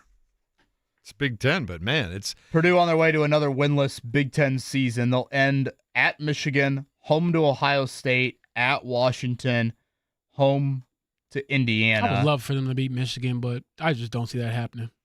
Yeah, I don't see that going well for Barry Odom's squad at all there. And then Indiana ends the year with, I believe the four teams have a combined one Big Ten win at Maryland on Saturday, at Penn State, home to Wisconsin, at Purdue. I mean, at this point for Indiana, it's just stay healthy until the quarterfinal game, right? You'd think so. You just don't go, make sure you go in eyes wide open against Penn State, because although they have been a disaster this year, they do have talent. I mean, there is talent on that football team. They fell apart, and they'll probably continue to fall apart. But something tells me Curt Cignetti will have, in his kid's mind, he'll have Penn State out to be another playoff game. Don't you think, the way he approaches things? Oh, yeah. He's always cooking up something there. Yeah. Somebody put out a social media thing last night where they matched the look on his face at a particular point in an Indiana game over the last two seasons. And it showed him like grimacing, growling, very unhappy. The next slide, you'd show it, and it would say that they were ahead 40-13. And there were like 8 examples of that where he was just not in a good mood. And then you'd find out when that picture was taken on his face, what the score was in that game. And inevitably, they're up by like 30 points. I'll be really curious, and I think we had this debate a little bit before the Big Ten title last year between Ohio State, or not Ohio State, between Oregon and Penn State. And I think it could apply even more to Indiana and Ohio State this year, of like outside of the Big Ten championship, which, I mean, I guess is an accomplishment, what really is there to play for Ohio State and Indiana? Like, aren't you both looking at buys? Hasn't the committee said that maybe the conference championship games don't carry as much weight? Are you really going to punish I do hate that. Are you really going to punish an Indiana team for, because they beat Oregon, they get to play an extra game, for example? Whereas Oregon gets to sit on their couch? Mm-hmm. So, like, what, I mean, again, a Big Ten championship, maybe, and for Indiana's football history, obviously that matters, but, like, for Ohio State, probably doesn't really carry that much weight to them. I mean, really all you're doing in that game, if both teams are getting buys, and it's hard to really, like, is there that big of a difference between the 1 seed and the 3 seed? Well, especially if both go into that game undefeated. Correct. And it's a close Right. game, right? I'm saying both teams went out. Yeah. And they have a close competitive game, Well, too. I don't think the close competitive game matters that much. Well, let's say one of them wins 31-13. Does that hurt the seed moving why forward? okay, let's play this out. Let's say Indiana beats Ohio State 31-13. Why should Ohio State be punished for having to play an extra game? It's just recency bias is all I'm thinking. I don't know. Where Oregon doesn't have to play an extra game. Yeah. Well, Oregon shouldn't get in ahead of them, yeah. Right, but that's the difficulty with these conference championships. So the whole bye, I think, like, how much will that game truly, for the winner of Indiana Ohio State, outside of winning the Big Ten championship, what does winning that game do for you? In all likelihood, you're both a top 4 seed and you're both getting a bye, and neither of you are getting a home game. You automatically get in the quarterfinal round of the bracket. Yeah, it's an interesting dynamic because it's almost like you're, in a way, being punished for having so much success. But at the end of the day, Kevin, I think it's just one of those things where you have to sell it if you're Cignetti, and I'm sure he will if he's in that opportunity where it's like, we're going to just win everything we can.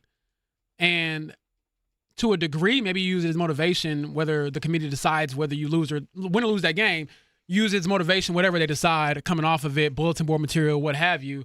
But yeah, I've kind of always, not always because it's still relatively new when it comes to college football playoff, but I have adopted that style of thinking of, what is the right way to analyze a team when you earn the right to be in this game. And, like you said, you're kind of being punished if you lose it.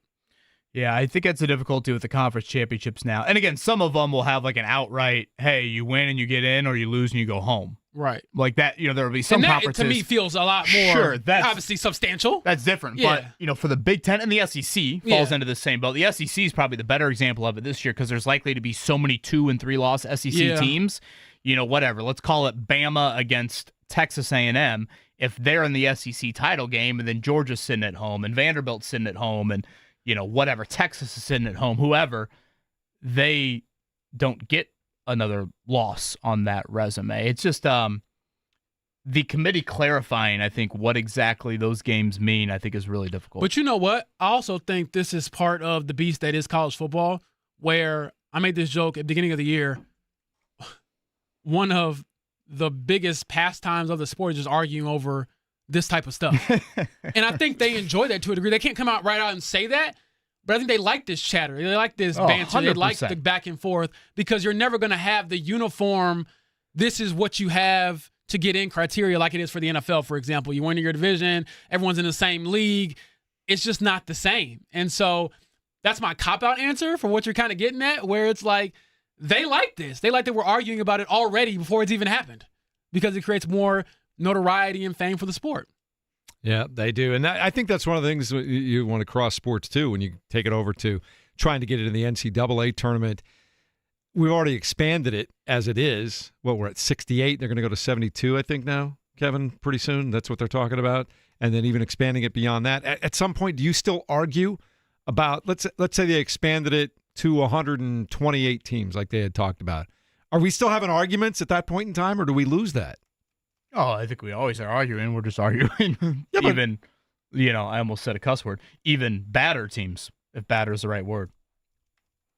It is now. I might adopt that. I don't think it exists, but right. I mean, if we just expand it, okay. So let's say last year's tournament would have been expanded to 6. Then we're arguing Indiana's resume from last year. Yeah, but I think there's a point if everybody 128, it feels like everybody's getting in. You're trying to argue teams that I don't know if I would have got my Irish in last year. Less than 500. I don't know. Arguing if Notre Dame or Butler would have got in last year, and neither of them deserve to be in the NCAA arguing tournament is king last in college year. sports, man. James is right. Honestly, college football's greatest gift might be the ability to argue. Because you're going to feel slighted either way. I do want to know, though, going forward, and I would think because of IU's resume, how they played so well so far, and I'm going to get to break, but real quick, how they will be viewed if they do lose a game, whether it's the rest of the regular season, whether it's the, Big Ten championship, whatever, do they still get the same respect as a typical top 5 team would if they lose a game? Well, losing to Ohio State, losing one of these November games are two very different situations. Absolutely. That's worth pointing out. But even then, like if they drop a game over the rest of the regular season, will they still get like the treatment of, okay, well, that was their one blip that some teams you typically have a year, or, oh man, is that the same old IU coming back down to earth? Like I just don't think that they should be viewed in that light anymore. Like to me, if you lose to Ohio State on a neutral field, you deserve that's fine. little Yeah, punishment. that's I mean, fine. I think Indiana Actually no punishment. I would argue for that game. I think Indiana's. But resume even this before year, that, though, I still think that like they've earned the right to have some wiggle room too. Yeah, I mean, winning at Oregon and, guttiness against Iowa, beating the brakes off of your squad. Yeah. Hey. I think we've just proved your point, James, about arguing in college football. Yeah, I like arguing. So it worked. All right, coming up in a moment, we'll talk to Scott Agnes about the latest for the Indiana Pacers, maybe an update on the WNBA labor talks, but he'll stop by from the Fieldhouse Files next. 93.5 and 107.5 The Fan.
Can you repeat the question? You're not the boss of me now. You're not the boss of me now. You're not the boss of me now. And you're not so big. You're not the boss of me now. You're not the boss of me now. You're not Going back to your childhood here, right, Mark? Is that what's going on here? Malcolm in the Middle. Yeah. Also a great show. They're rebooting that. I'm excited to watch that. But yes, that was a great show, especially a show about just a family full of brothers. My brothers and I love that show. It's very good. All right. We have been kind of going through memory lane, a lot of TV theme shows throughout the day because Mark felt like it the last couple of days. We got good feedback, so we thought we'd keep it going today. In the meantime, it's time to talk about the NBA, specifically the Indiana Pacers. They lose 107-105 to Dallas last night. Had a chance to win it at the very end there, and it was a weird game, and you're looking at it, and there's a lot of G League type guys out there, and Anthony Davis goes down. There's no Kyrie Irving for Dallas, and it was kind of a strange game all night long, but an interesting one. And to tell us a little bit more about that and what lies ahead for the Pacers, we are joined by Scott Agnes, Fieldhouse Files, on the Payless Liquors hotline this morning. Good morning, Scott. How would you describe that game last night? I think the whole thing was weird, and which has made for a weird start to this season. But the biggest thing overall, beyond the shortage of players, is certainly the poor shooting on all three levels, from the field, from three, and at the free throw line, ultimately doomed them, even though they had that chance. So, Scott, besides, perhaps looking at flights to get out there to Dallas because he needed backup for, point guard position, I would have loved to see you out there. You didn't get the call? I didn't get the call either. I gotta text some people and tell them, hey, I got my Halliburtons, I'm ready. But on a more serious note, what did you think of the way the starters have produced in that game in particular? And I say that because I feel like through the first 4 games of the year, we're starting to see the effect of not having Halliburton out there because of not the shots that they're getting, like the number of shots, but the shot quality, if that makes sense. It does. Right now, James, everyone's having to overexert themselves and play beyond their means. And I thought, that, to your point about the guards, I thought it was interesting they did not have Ben Shepherd finish the game last night. Instead, going with a couple of their two-way guards to play the final 4 or 5 minutes down there. It just seems like everybody's a little bit burnt out, a little bit playing it beyond their means. And so what they do great is a little bit of a struggle right now because of everything else. We think about Shepherd and his defense and three-point shooting, and he and Aaron Nesmith, they just don't look comfortable or confident in their shot out there. And so one takeaway in the short term from that game just last night in particular was just how much more comfortable I thought the reserve guards as a whole played, more free, a little bit more healthy when you add Mac McClung in there. But that's one of the many things they've got to shore up here in the short term, just because there was such a drop-off. And then I even go to, and we knew this was happening all along, but that center spot still is just such a big question mark. You don't finish with the center. Isaiah Jackson continues to deal with foul trouble to the point where you can't even evaluate too much what he's doing on the court because he's not out there very long due to foul trouble. So much for this team to address here. Scott, mercifully, I think the storyline is about to come to a close, or at least quiet down big time. But obviously, the Miles Turner storyline's been a big one over the last X amount of months, and he will make his return here coming up Monday night. He struggled a lot, really shooting the basketball here early with the Bucks. I wanted to share this with you. I just literally came across it during the break. I guess Miles appeared on Thanos' podcast. Thanasis, if I'm reading this correctly here. Giannis's little brother here. Direct quote here from Miles. I'll just read it and let you react to it. He's explaining his contract situation, basically saying the Pacers changed their mind. He goes, Pascal's on the contract year, McConnell on the contract year, Nesmith.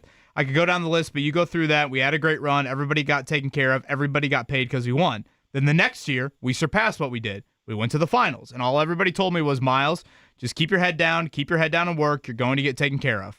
Then the unfortunate situation happens in the finals with Tyrese, and I guess the front office and ownership just changed their mind.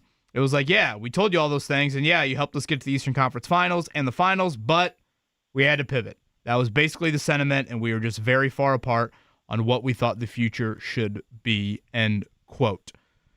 Thoughts on Miles Turner and his explanation, I guess, of the Pacers having a change of heart seemingly post Tyrese Halliburton injury? Yeah, I think that probably most reference how high they were willing to go, how much they were willing to stretch themselves, how much, if at all, they had to go into the luxury tax in order to re-sign him. And the reality is nobody saw this coming, KB, because no true team had salary cap space.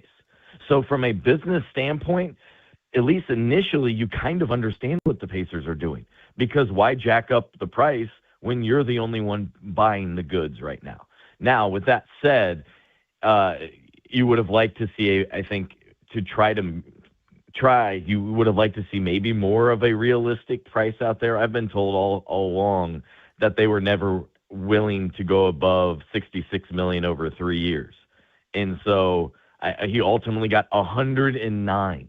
That is just such a significant difference there. Now, from the Pacers standpoint, they believe they kind of just got off to a starting point with that salary offer, and then were never even able to get the chance to make a second offer. That Miles was so frustrated, so disrespected by that offer. That's when things completely changed on their side of all of that, which makes sense. But I do understand Miles' standpoint here, because that was the same exact scenario to an extent that played out for Buddy Hield. Is everybody got paid around him, and he's sitting there going, hey, what about me? I'm a regular starter. I don't miss any games whatsoever. What about me? And he never got paid. So ultimately he said, okay, I want to be traded so I can have a better opportunity to start or play and then get paid when what could be one of his later contracts. So I understand that feeling as well. Bear with my hypothetical here for a second. Scott Agnes, Fieldhouse Files, with us, Payless Liquors Hotline. If Tyrese doesn't tear his Achilles, is Miles still a Pacer? Got to believe so. Because I would assume Milwaukee still offers what they offer, right? I mean, Milwaukee wanted to do their thing. Well, the question is, does it even get to that point, right? Do you even mess around with Miles too much, and meaning in a negative light, and just raise the price a little bit? I mean, to the whole conversation here, it certainly didn't probably help Miles' cause that finals performance, right? It's to see what happened there. But yeah, if Halliburton was healthy, you're 100% bringing him back, and he's going to want to bring back, because if you take him at his word, he wants to be on a championship contending roster that has a chance to compete, and this team absolutely would have done that. Just curious, Scott, going back to last night real quick, what was your overall impression and breakdown of Jarris Walker? Yeah, the number one thing, Jeff, was that three-point shot, and I think he really benefited that first year from playing in the G League, because that's where I saw his shot, his confidence, and stepping into it, shooting it confidently really grew. And I thought that was the positive that was really on display. The challenge was just in some of his decision-making. It felt like he really started off strong and then kind of petered out the rest of the game. Went to the basket many times and didn't finish strong, or was kind of questioning how and what manner he was going to finish, which was a little bit concerning. But I think he's one of the players we're starting to see some positives, I think, from. And now with him in the starting lineup and ample opportunity given Obi Toppin's concerning injury right now, he's got to take advantage. One more, Scott, and we'll let you go. I believe the next time we talk to you, it will be after Miles Turner makes his return to Indiana. Mm-hmm. What type of reception do you expect? And how should we remember Miles Turner, if that makes sense? Yeah. I think, first of all, a guy that has been there through and through, that was the biggest jokester, prankster, that embraced the rookie duties and then happily was the one that was handing them out. I think he was a guy that was the backbone of the defense so many times, especially kind of like the 2020, 2021, when the defense was atrocious and they purposely filtered defenders to him at the rim.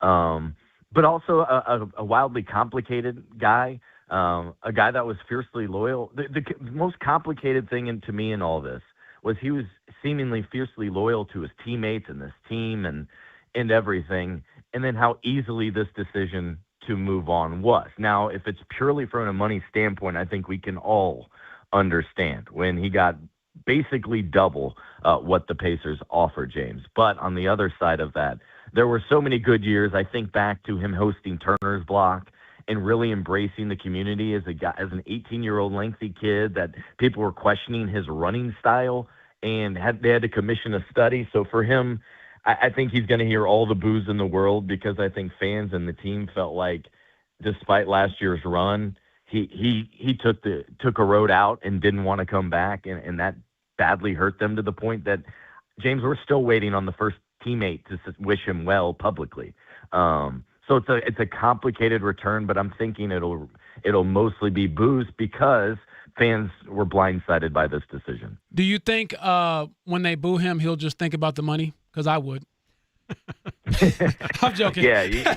Money. No, I think given the length of time, given the fact that he was just a kid, basically a teenager, he spent half his life Indiana. He chose to live downtown, so it's not like he was on the suburbs either.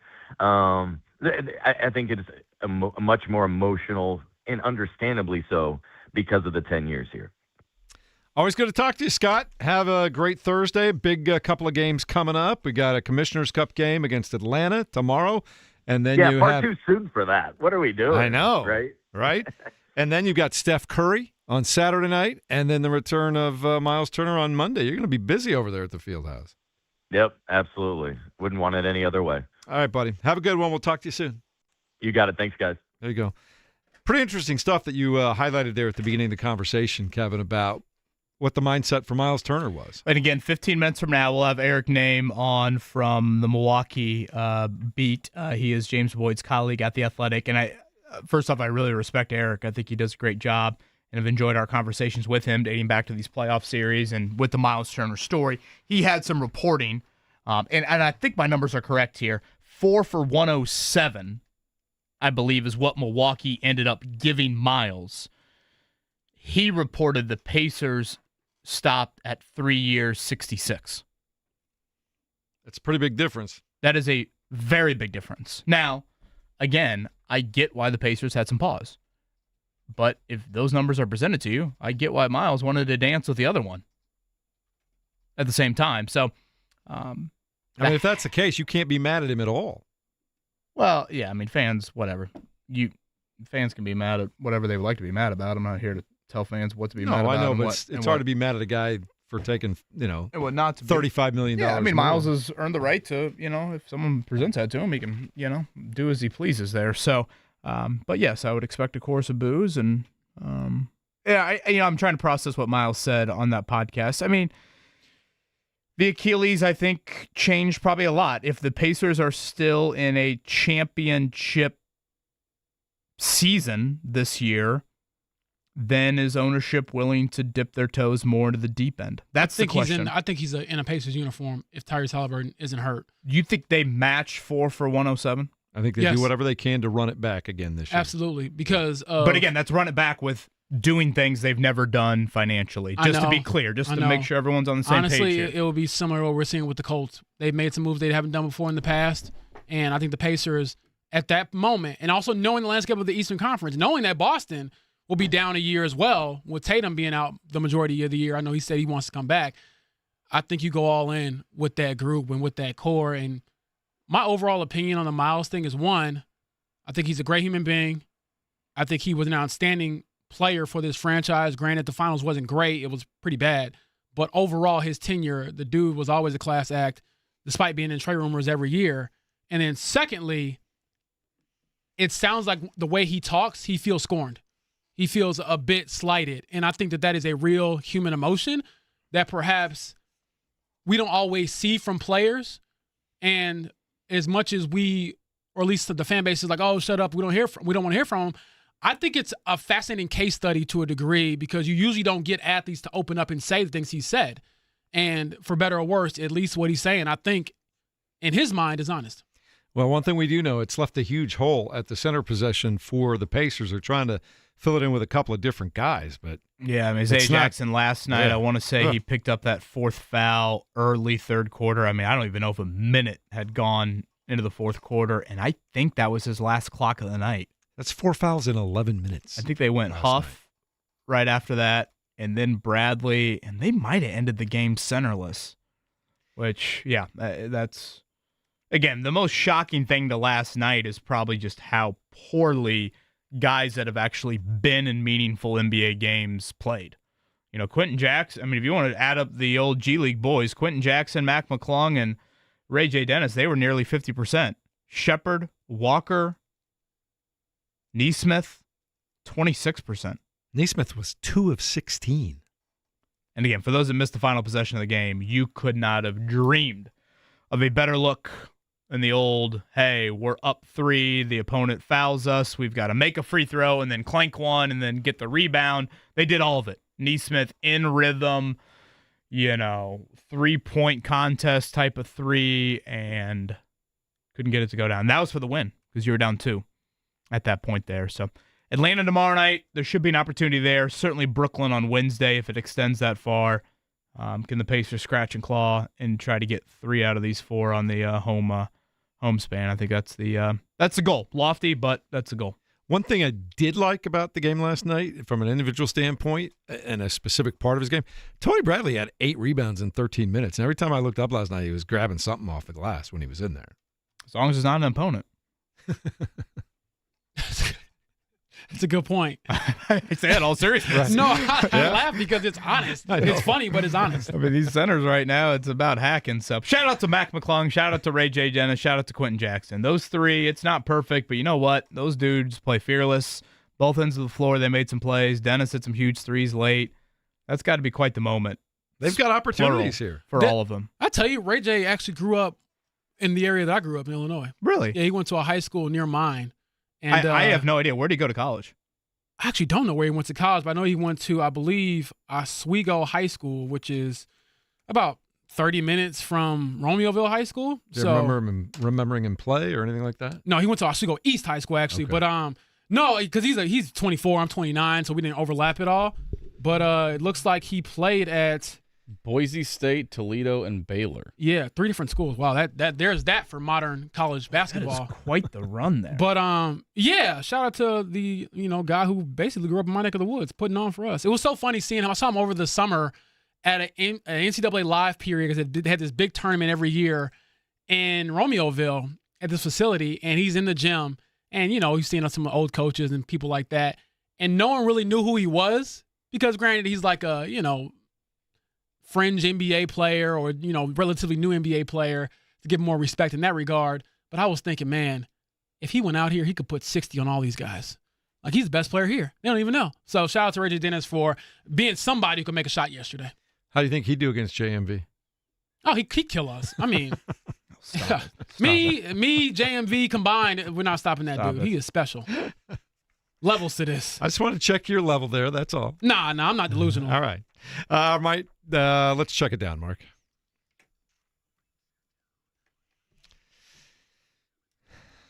The final score was 107-105 in favor of the Dallas Mavericks last night. Pascal Siakam did have 27 points and 13 rebounds, but once again on the struggle bus at the free throw line, Kevin.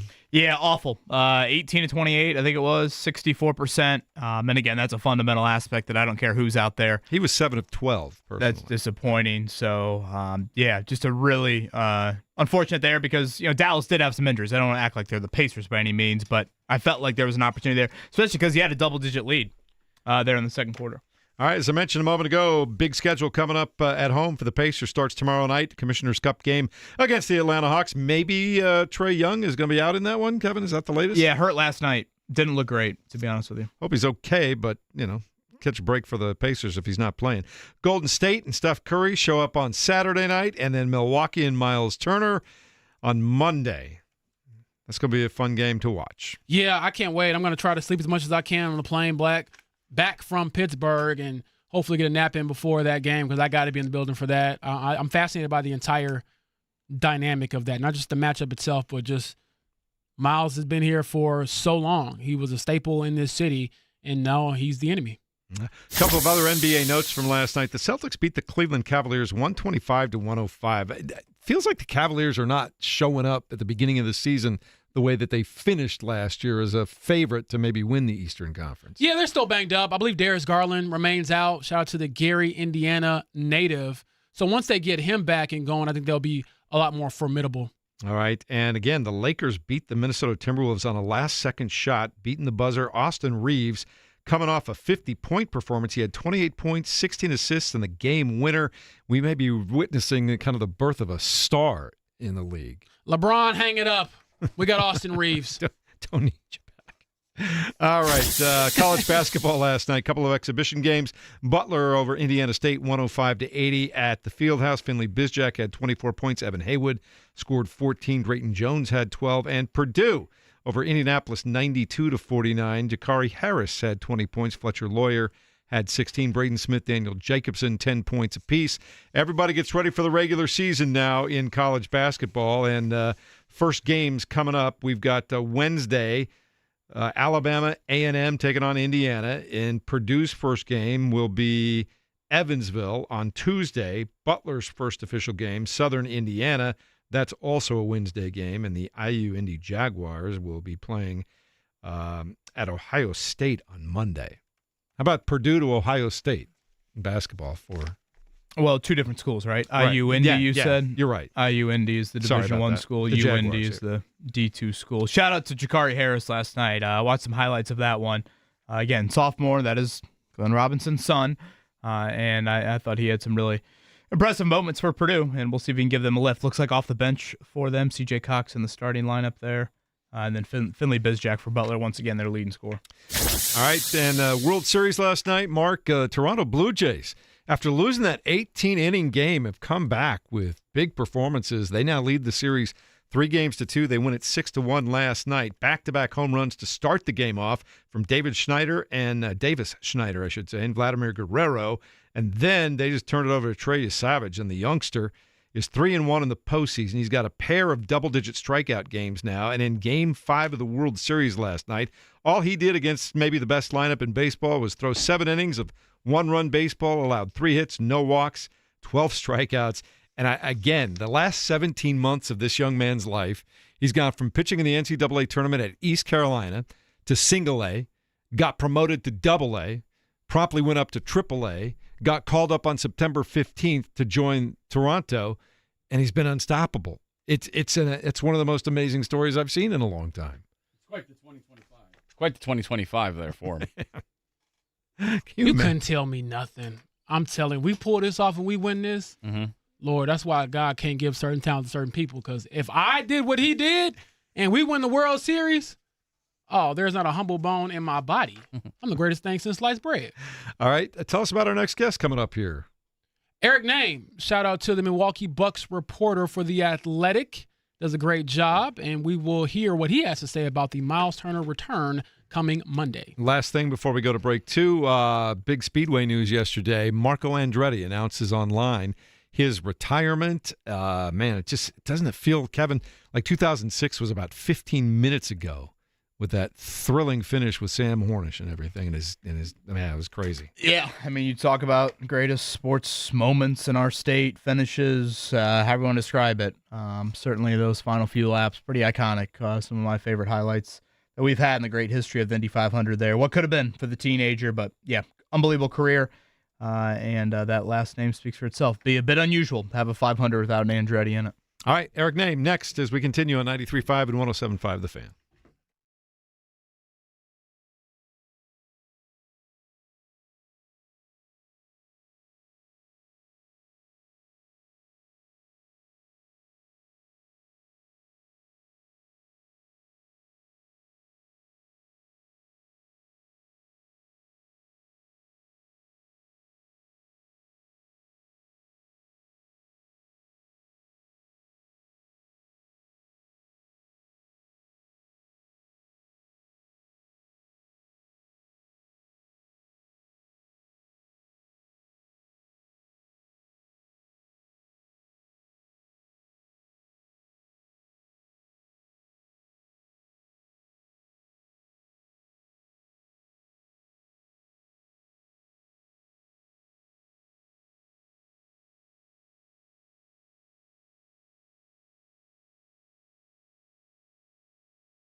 we stay. Make it better. Second time around. Step by step, oldie but a goodie right there, Mark Dykton. Man, oh man, what a show that was. How much time did you spend rounding all these up? I just remember that show. Big fan of the sisters in that show. Suzanne Summers got it done as well. It's a good-looking family here. Oh, man. What was your favorite TV show of all growing up, Kevin? Oh, boy, I watched a lot of Nickelodeon. I mean, we've gone over several of them today. I mean, I watched a lot of Hey Arnold, a lot of Rocket Power. Stoop Kid's trying to get off the stoop, Kevin. Stoop Kid, great one there, Mark. What'd I say? Saved by the Bell earlier, I feel like. I watched a lot of Family Matters. Yeah, Mark has covered it beautifully these last 2 days. I'm just curious, James, was streaming stuff or online stuff more popular when you were like in high school, middle school than just regular TV shows? What was your recollection there? When did it change? I want to say it was probably when I was in college when streaming kind of became a big thing in my own life. I remember getting my first Netflix subscription maybe when I was a freshman or sophomore. And for the most part, throughout high school and middle school, you watch whatever on TV, whatever time it came on. And if you missed it, that is what it is. And I think I want to say like DVRs and all that were kind of TiVo, yeah. Yeah, TiVo, on the move or whatever, so you could record things. But nah, you couldn't just pull up and watch whatever. And honestly, I kind of miss some of that stuff because I remember watching every single Bulls game growing up because it was on local television. Whereas now, I think Chicago's similar to how it is with the Pacers, where they have like the streaming subscription, so you have to pay to watch the Bulls. And I love my guys over at FanDuel Sports and what they do, but just the overall circus that you have to go through sometimes to watch your local team still bugs me. It does bother me too with all that because like you have to have like your own app for the service. So it's like you can't even watch like regular TV and I was dealing with that last night. Like, it's almost like you're kind of like, I don't really want to do that. So then it's like it kind of defeats the purpose because I don't want to have to go to a separate app when I want to watch something here. Yeah, and all that. I miss being able to hit like the last button on the TV and going from channel to channel back and forth. I couldn't do that last night. You got to go back home and I start had the all World over Series again. on my phone and then like the Pacers game on my TV. So all right, let's check in on the Pacers and specifically the Milwaukee Bucks. The return of one Miles Turner will come on Monday night over at the Field House, and we check in with our intrepid athletic reporter who covers the Milwaukee Bucks, and that would be Eric Name, who joins us on the Payless Liquors hotline right now. And Eric, we heard some podcast stuff from Miles Turner in the last day or two, and it sounds like at the end of the day, it wasn't just about the money, although it was a much better offer, it sounds like, from the Bucks. But at the last minute, maybe the Pacers kind of changed direction on Miles Turner. What are you picking up on that right now? Yeah, I mean, talking to Miles at at training camp in Miami, the Bucks took a trip down there. To me, it really has felt like throughout all of this that when Miles left to go on vacation, to go to Hawaii, I think he thought he was going to be a Pacer. Like I thought, talking to him, that he thought at some point his agent was going to call him and say, hey, here's the deal, we're going back to Indiana, and Miles was going to be pretty happy with it. And it just seems like that that offer from the Pacers never came, or the offer that he was hoping to get from the Pacers never came, and the Bucks obviously swooped in and had a larger offer. To me, that still feels like most of it. Maybe, you try to figure out how many chances the Pacers were given or not given, but to me, it just felt like from the start, it wasn't the number that, Miles was expecting, and I think that led to him thinking about going somewhere else. Eric Name does excellent work on the Milwaukee Bucks beat for The Athletic. He's with us here on the Payless Liquors hotline. Eric, just to put numbers behind that, I want to give our audience a little bit of, numerical value. Best 3 years for $66 million was the Pacers offer, and then what was it, 4 for $107 is what he ended up getting from Milwaukee? Yeah, he gets 4, ends up being 108.9 in Milwaukee. But yeah, 366 is the best I've heard from the Pacers side of things. How would you, again, it's October 30th. We've played, 3-4 games of basketball this season, but the raw numbers would say some rough shooting from Miles early on. How would you describe the experience for him individually early? I think overall the team would like him to shoot more. And I know that's a strange thing for me to say when, he's shooting 31% from the field. He's shooting 22.7% from three. But you kind of look at all these games, and the thing everyone kind of remarks on is, they just need him to be looking for his shot and to be aggressive and to shoot the shots that are there when they're open. I think you go back to,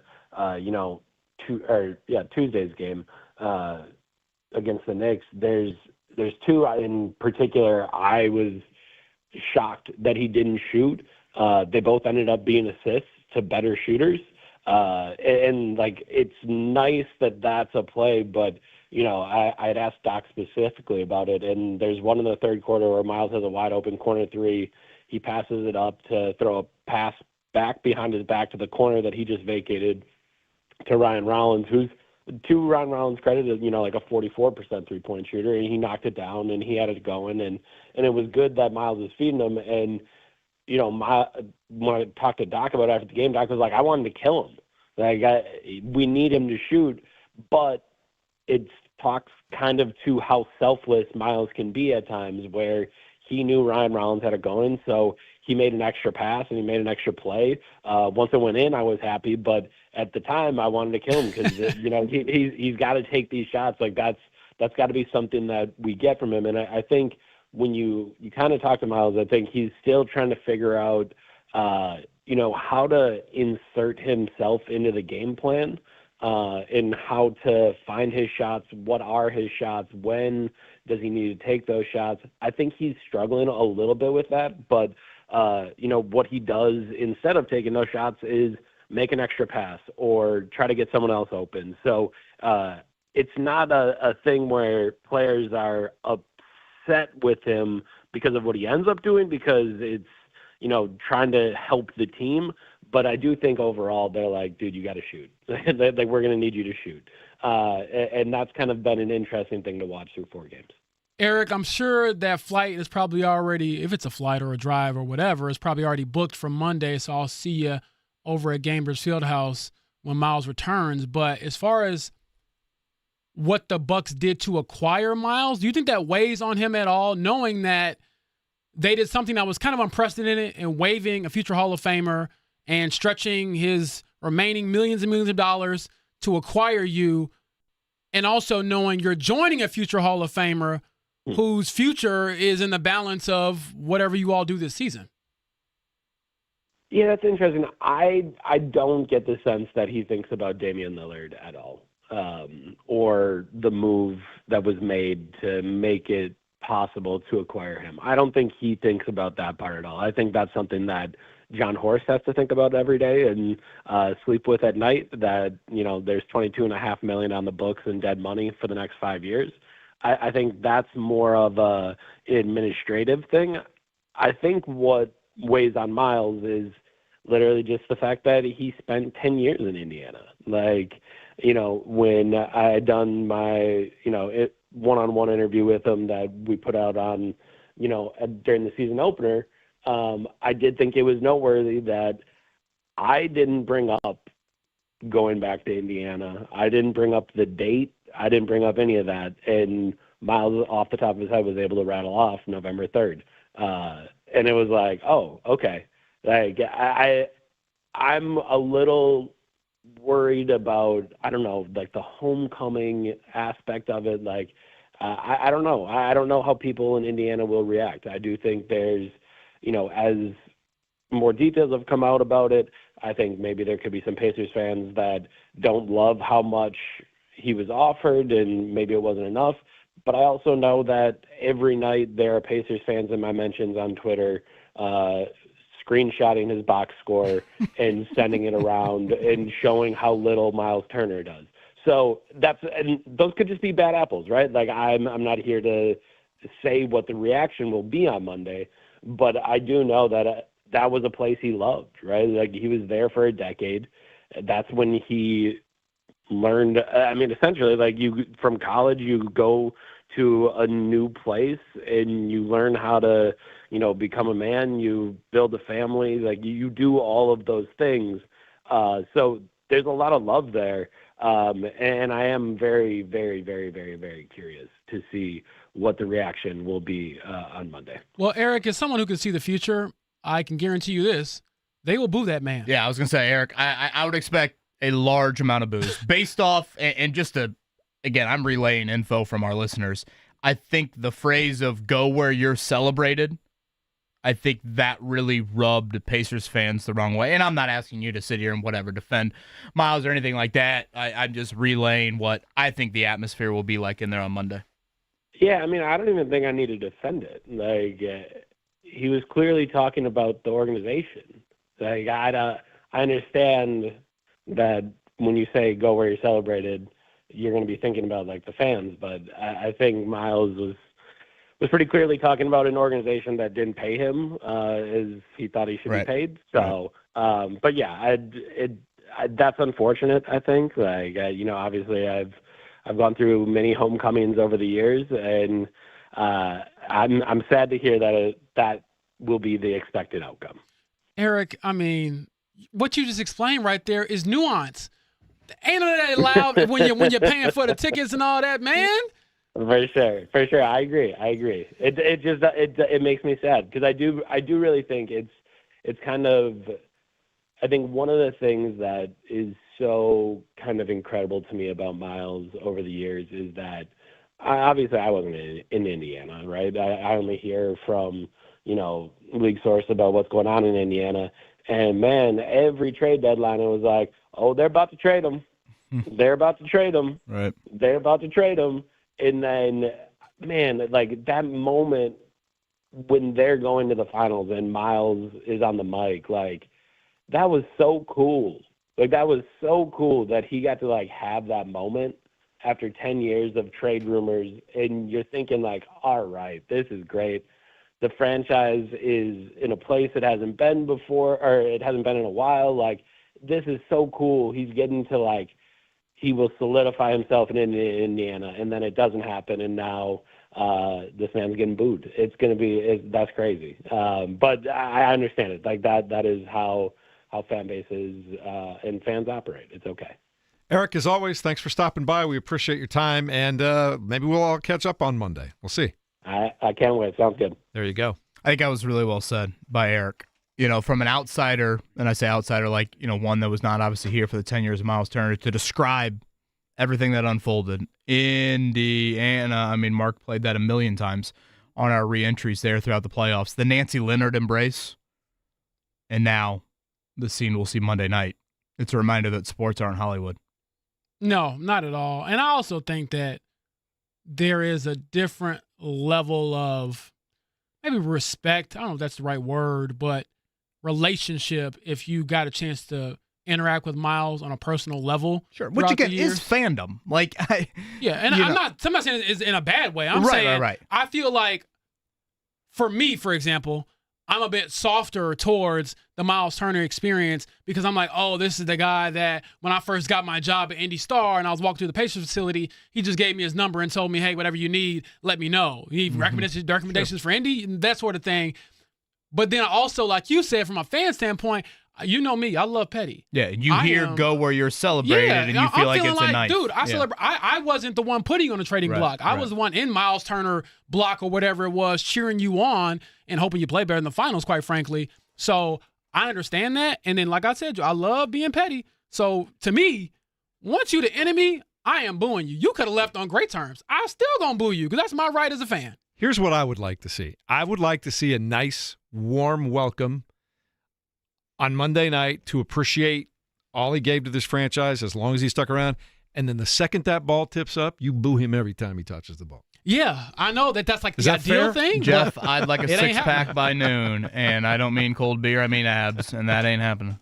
I know. I'm just telling you what I would like to see happen. I would like to see some appreciation for what he contributed. And then at that point in time, he's on the Milwaukee Bucks, man. That's it. Right. You the enemy. You said we wasn't good enough. You went with the new girl. Yeah. Skip you and her. We haven't, we've been so busy today, we haven't checked a lot of the fan text line messages today. We will do some of that before we wrap it up next. Jason Hammer bets, right, Mark? And 107.5 The Fan. Yep.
like that for finishing up, Mark.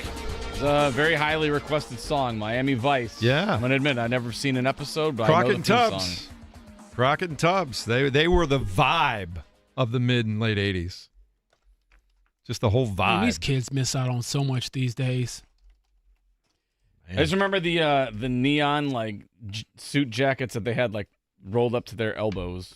That was always the running gag. Look at the style in the 80s. That was always the go-to of look how ridiculous this was. What Honestly, they were wearing. we had a Miami game on the Colts schedule, so I can dress like that. Stephen Holder and you can go. You need to Matching rent a convertible, big time convertible. You know what's roll crazy? Up like that. When I did the Senior Bowl a couple years ago, my rental car was a drop-top Mustang. Ooh. And that was by accident because I guess they ran out of economy cars, so they just gave me that. Sure, I'll take that one. Yeah, boy, didn't complain. Yeah. I was not complaining. 239-1070 is the fan text line. A lot of folks, Kevin, wondering where Jason Hammer is this week. Yes, so Hammer on vacation. A great last Thursday with him. Not only Thursday Night Football, but remember, he hit the Benedict Mathurin first 3 of the season bet, plus 290. He then hit Jonathan Taylor, 3 touchdowns in the game for plus 800. Take that, Chauncey Billups. Jason Hammer cooking in the studios last Thursday. On vacation, but he has relayed his bets to the one and only Mark Dykton. Mark, feed us. Sure. If you were here earlier, we mentioned that his main bet for tonight's game between the Ravens and the Dolphins was the over 50.5. He said hammer that. He also said some other Thursday Night Football props for tonight. He likes Derrick Henry over 18.5 rushing attempts. And Devin Achane, he has over 58.5 rushing yards. So the over 50.5 for points, it's all over tonight. Over 50.5 total points, over 18.5 rushing attempts for Derrick Henry, and over 58.5 rushing yards for Achane. And then if you want to turn the page to Sunday between the Colts and Steelers, he's got some bets there for you. He's got Michael Pittman as an anytime touchdown scorer. As of Wednesday, he said it was plus 160. He said, with Jonathan Taylor and Tyler Warren seeing more attention from defenses, especially in the red zone, Michael Pittman could see more opportunities, so he likes that there. He also likes the Colts minus 1.5 points in the second half. He said also plus money is at 110 there. So a couple of Colts-Steelers bets for you to place on Sunday. Hammer's been very good here as of late. So a little bit of a slower start to the year, but he has been excellent here as of late. So thank you, Mark, for those. Thank you, Jason Hammer, for those, too. A lot of people checking in on Miles Turner today, too. Tanner N. says, 10 years of Miles here, and in the moments he was needed most, he peed down his leg every single time. Got dominated by a 200-pound dude all finals long. Tired of this Miles talk. He took $100 million, which is awesome for him. Pacers weren't going to pay him since Tyrese got hurt, which is a smart business decision. I trust Kevin and Chad way more than trusting that Miles would be carrying this team, which he never did in the decade he spent here. Him and his Legos are gone, and in the end, it's a win-win for the Pacers shot. and him. Go Pacers. Dang, that's cold-blooded. Man. Everybody who liked Legos they take off, right? You had your kicker for the Colts a few years ago. Oh, don't you dare compare Miles Turner to him. I'm just saying, everybody with Legos is Don't gone. you do it, Jeff. It's about Legos. Miles Turner was a B- player? Nice player. Yeah. And the Pacers paid him like that, and everybody won. When somebody paid him like an A player, he said, boy, that girl looks pretty attractive. I might go dance with her. I'll never forget when Pittman told me, Michael Pittman Jr., he said when he was up for a new contract a couple years ago, he said, I want to get paid so much that somebody thinks I got paid too much.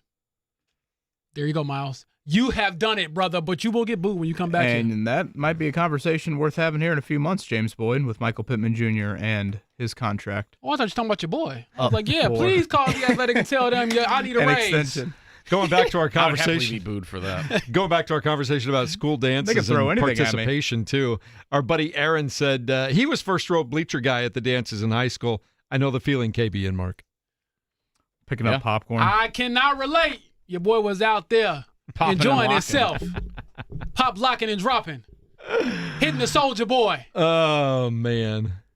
See, kids these days, they too choreographed. The Soldier Boy was the only choreographed song that I knew. Yeah, same here. Not a TikTok Even dances. the electric slide comes on at weddings. I'm like, nope, Yeah. sitting this Cha-cha one out. slide. Tell you what, you just got to pull up the video training camp, and you can see my rhythm. Yeah. This is true. Yeah, that's true. Hit the young jock very nicely. Maddie, stop hating. To the Miami Vice conversation, Skivvy says, my grandma used to get so mad at my cousin who would never wear socks to be like the Miami Vice does. That was apparently the style back then. I cannot relate, but that's what I've been told. All right, that's going to wrap it up for us. We'll be back tomorrow for a big weekend preview. And, of course, later on today, Jake Query at noon, JMV at 3. Have a terrific Thursday.